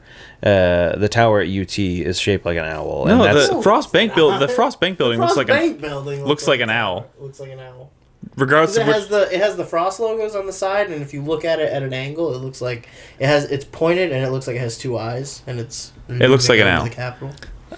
So why is there supposed to be an owl looming over Austin? Because the guy who designed it went to Rice. That's the UT Tower. No, the Frost Yes. Bank building looks like an owl. I've always heard that about the Frost Bank building. I have never once- The UT Tower doesn't look like an owl at all. At all. That's the main building at UT. I know, but the UT Tower doesn't look like an owl at all. Chris Davis is Googling to the rescue. I don't see any All right. owls. this up. Let's. Oh my God! See, that looks like an owl. That's a fucking That's owl, not a dude. fucking owl. Look dude. at it. There's the beak. There's the eyes. There's the feathers. It looks like some origami That's where the Masons shit. have their sex orgies. I could like just the way that's built. Like I can see like some kind of weird ass science fiction movie where like some kind of weird portal opens up at the very top, like with the You beam know of how light shooting every into the movie sky. nowadays ends with a beam of light shooting into the sky? Yeah, That's where it comes from. yeah. Well, maybe now the Pull up the UT Tower now. Oh my God, W. that does not look Yeah, like the a. nameless UT Tower. That bothers me that tower doesn't It's not have called a that. It's called the main building. name. Yeah, that's not a name. That's Apparently, it is a myth. I don't see Uh, owls. yeah. it says- Yeah, I it's- believe that about the UT Tower because It's, it doesn't look like an owl. Well, you're looking at the wrong angle. It Find says, us the angle, When Chris viewed at Davis. an angle, the UT Tower looks like an owl because it was designed by a Rice University graduate. This is perhaps among the most widespread UT legends. If you view the top of the tower from the corner, the two faces of the tower clock are supposed to resemble a pair of owl's eyes, while looking at the corner observation deck looks like a beak. All this was allegedly on purpose, as the architect of the main building and tower, it's claimed, was a graduate of Rice University. Actually, Looks the like architect was half Paul an owl, Cret, who was born in Lyon, France. He graduated from some French arts academy in Paris. La Sorbonne. Exactly. There you go. Sorbonne? Oh shit! Someone Cobra in chat. This is one of my favorite urban legends, the Mothman. Mothman. That movie. First of all, that movie based on that urban legend creeps the shit out of me. Mothman. It's I one really of my like that one of my favorite quote unquote horror movies out there is the Mothman Prophecies. Not available on Blu-ray. Not available on Blu-ray. What the fuck's up with that? Only HD DVD. Because you disappear.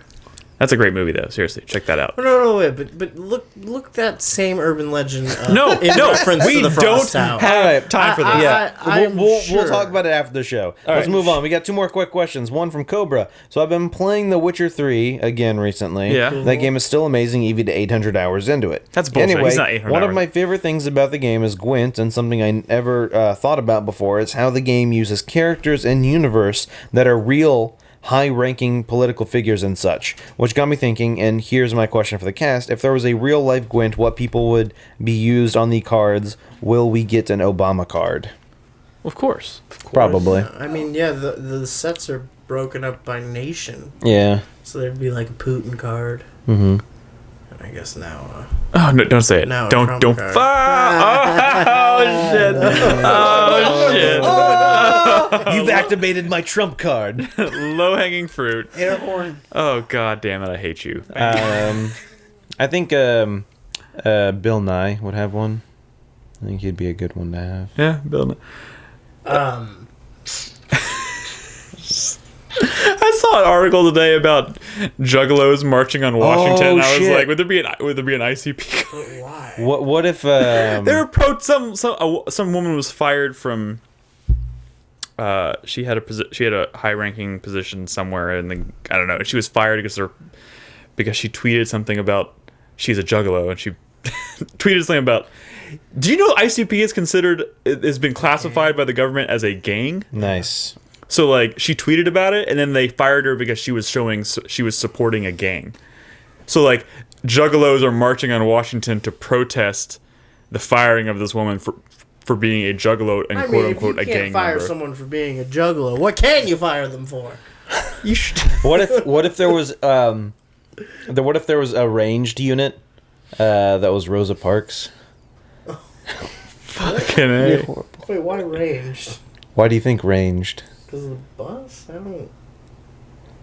I don't I don't get it. Because it's on the back row. I don't know. Oh, like okay, because we're talking about Gwent specifically and how Yes. they're arranged into rows. Yeah. Yes. Oh, I get Yeah. your Gwent joke. See, that's Yeah, good. There you go. That'd That's be horrible good. though, because that's wrong. No, she would be. She'd be in the like front one of row. those Melee? spy cars. No, that, she'd be a front row She'd be like character. one of the spy cars that like you put Nick, in the she could front go in row. whatever row she wants.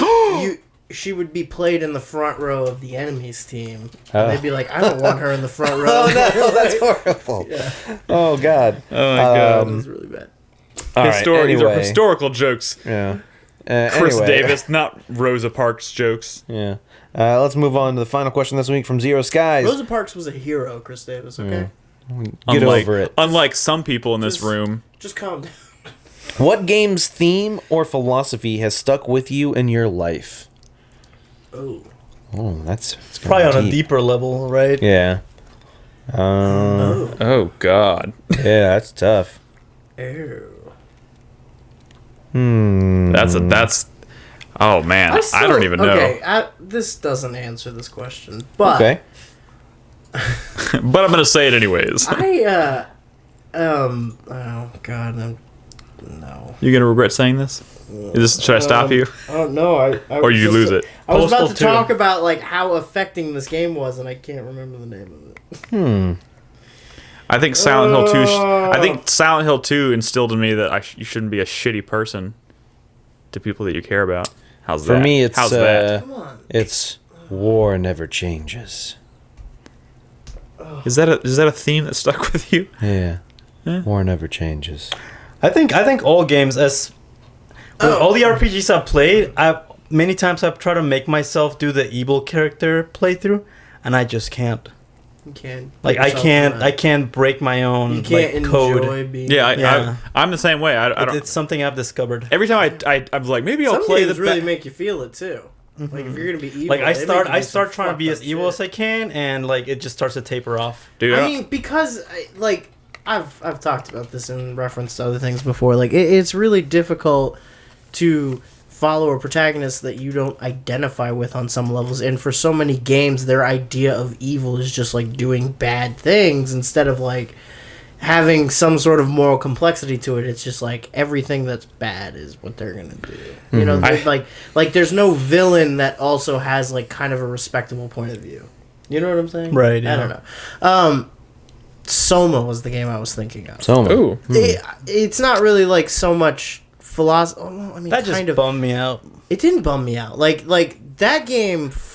Like I had thought about the subject of artificial intelligence and you know, like some of the things that game gets into really deeply a lot before, but that game did such a great job of presenting those ideas and of like really highlighting the fucked up nature of like the different existential sort of crises that come with it.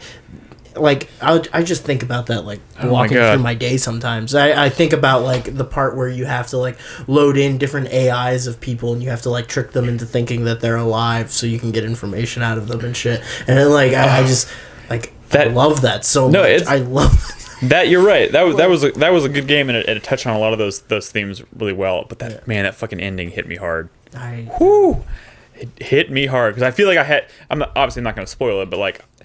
Your character has kind of an epiphany at the end of that game, and I had it at the exact same moment as the character in the game, and it was kind of like, I think it's intended to be that way. I know, and like, you know, some people, if it could have been done in such a way that you could have seen it coming, and somehow I made it to the very end, to that exact moment, without seeing it coming, and it hit me like a fucking ton of bricks.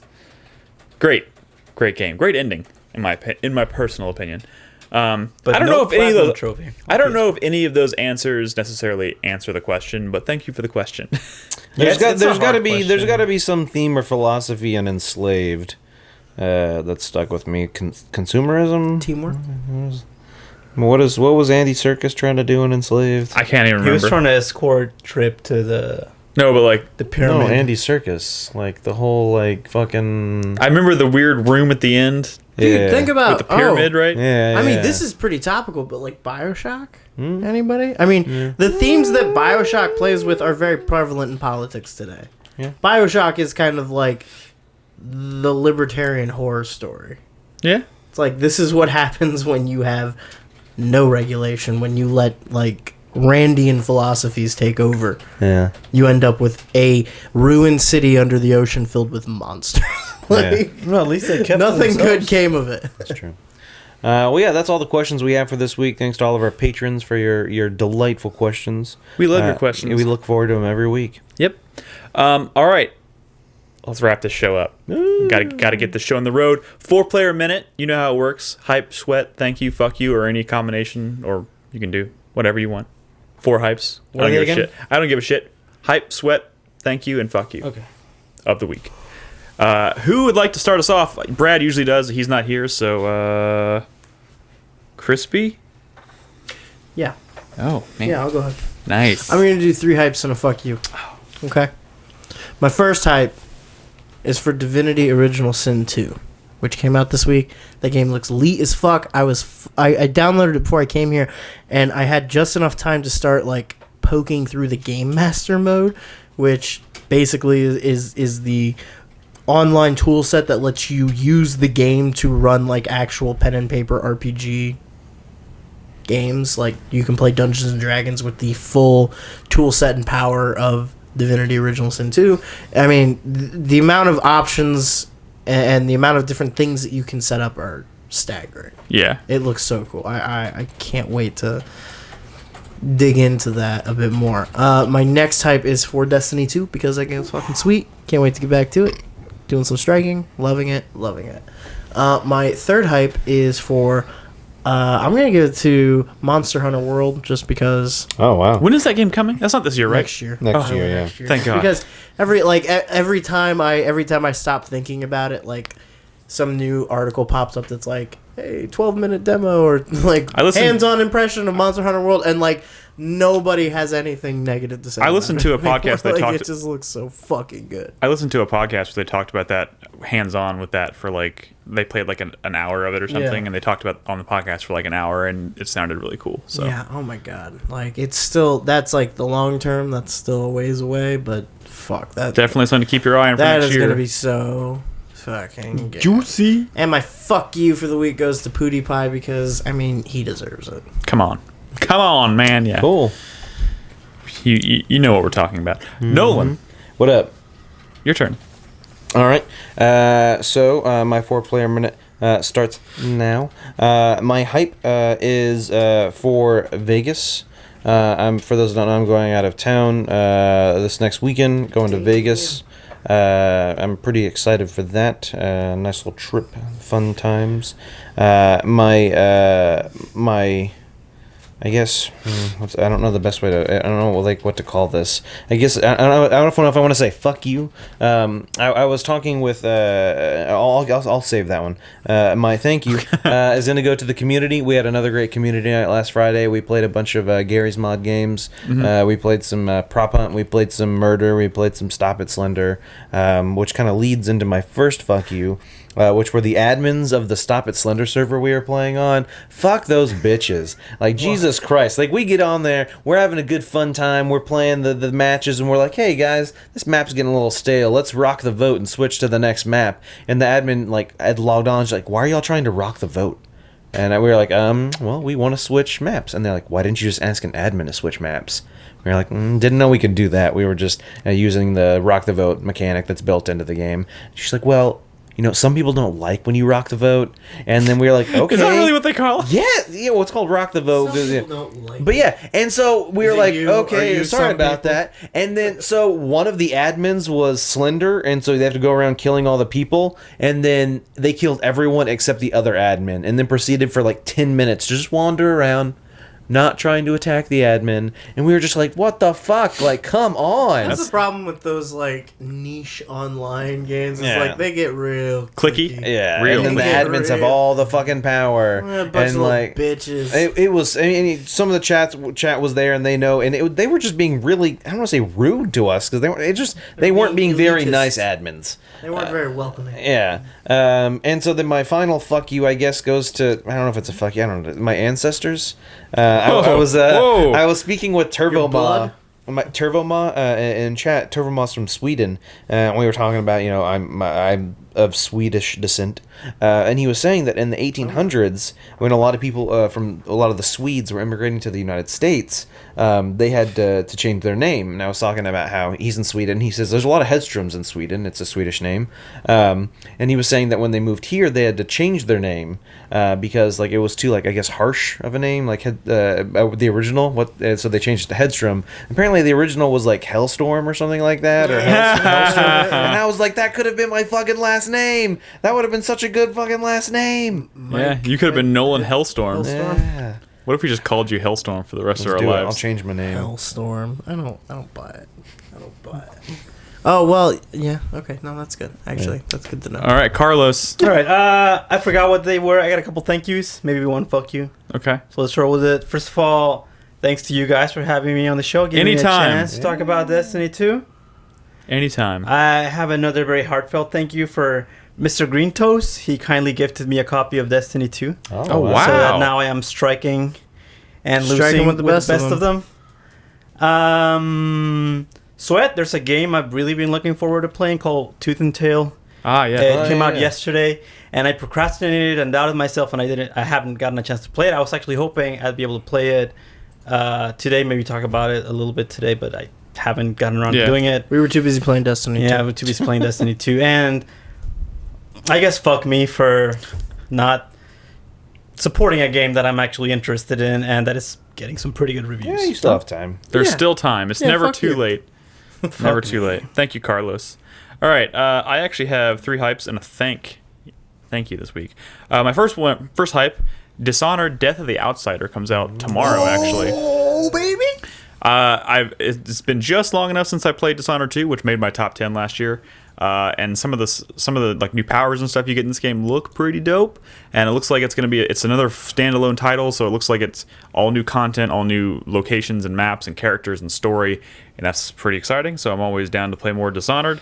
My second hype goes to Octopath Traveler. Mm-hmm. I haven't felt this way about that kind of, like we talked about before, RPG, yeah. that kind of an RPG in a long time. I think maybe Bravely Default was the last one, and I really liked Bravely Default, so I really hope this game comes out and delivers kind of in the same level, maybe even outperforms Bravely Default. Who knows? Well, let's hope so. I'll do a thank you first. This is kind of a strange one. I've been trying to get in the habit of listening to podcasts more often, because I used to listen to them all the time. And then I suddenly started just listening to music by default more often and been trying to break that habit. So I actually found there was Ryan McCaffrey from IGN guested on, I think, Kind of Funny or something like that, and then he pimped his podcast that I'd never heard. So I listened to his IGN Unfiltered podcast, which is basically just one-on-one interviews with him and big names in the industry. I've listened to like 3 or 4 episodes so far, and they've all been great. Really, really, really enjoying that one. But like, he's done interviews with, the ones I listened to were Warren Spector, Randy Pitchford, and Peter Molyneux, and I don't know. It's just been like a lot of them are controversial names too, and it just those people. Some of those people get lots of shit for lots of reasons, and they're actually very candid interviews, and like they open up and talk very, very plainly about a lot of these things, and it's kind of cool to hear them talk about, and it just paints them in a different light, I guess. So first of all, my thanks is to Ryan McCaffrey for doing the interview series, and to all the developers who go on there and talk about, quite honestly, some very challenging things, I'm sure, touchy subjects for them to talk about. Randy Pitchford talked about aliens. He talked about Duke Nukem Forever, like very candidly.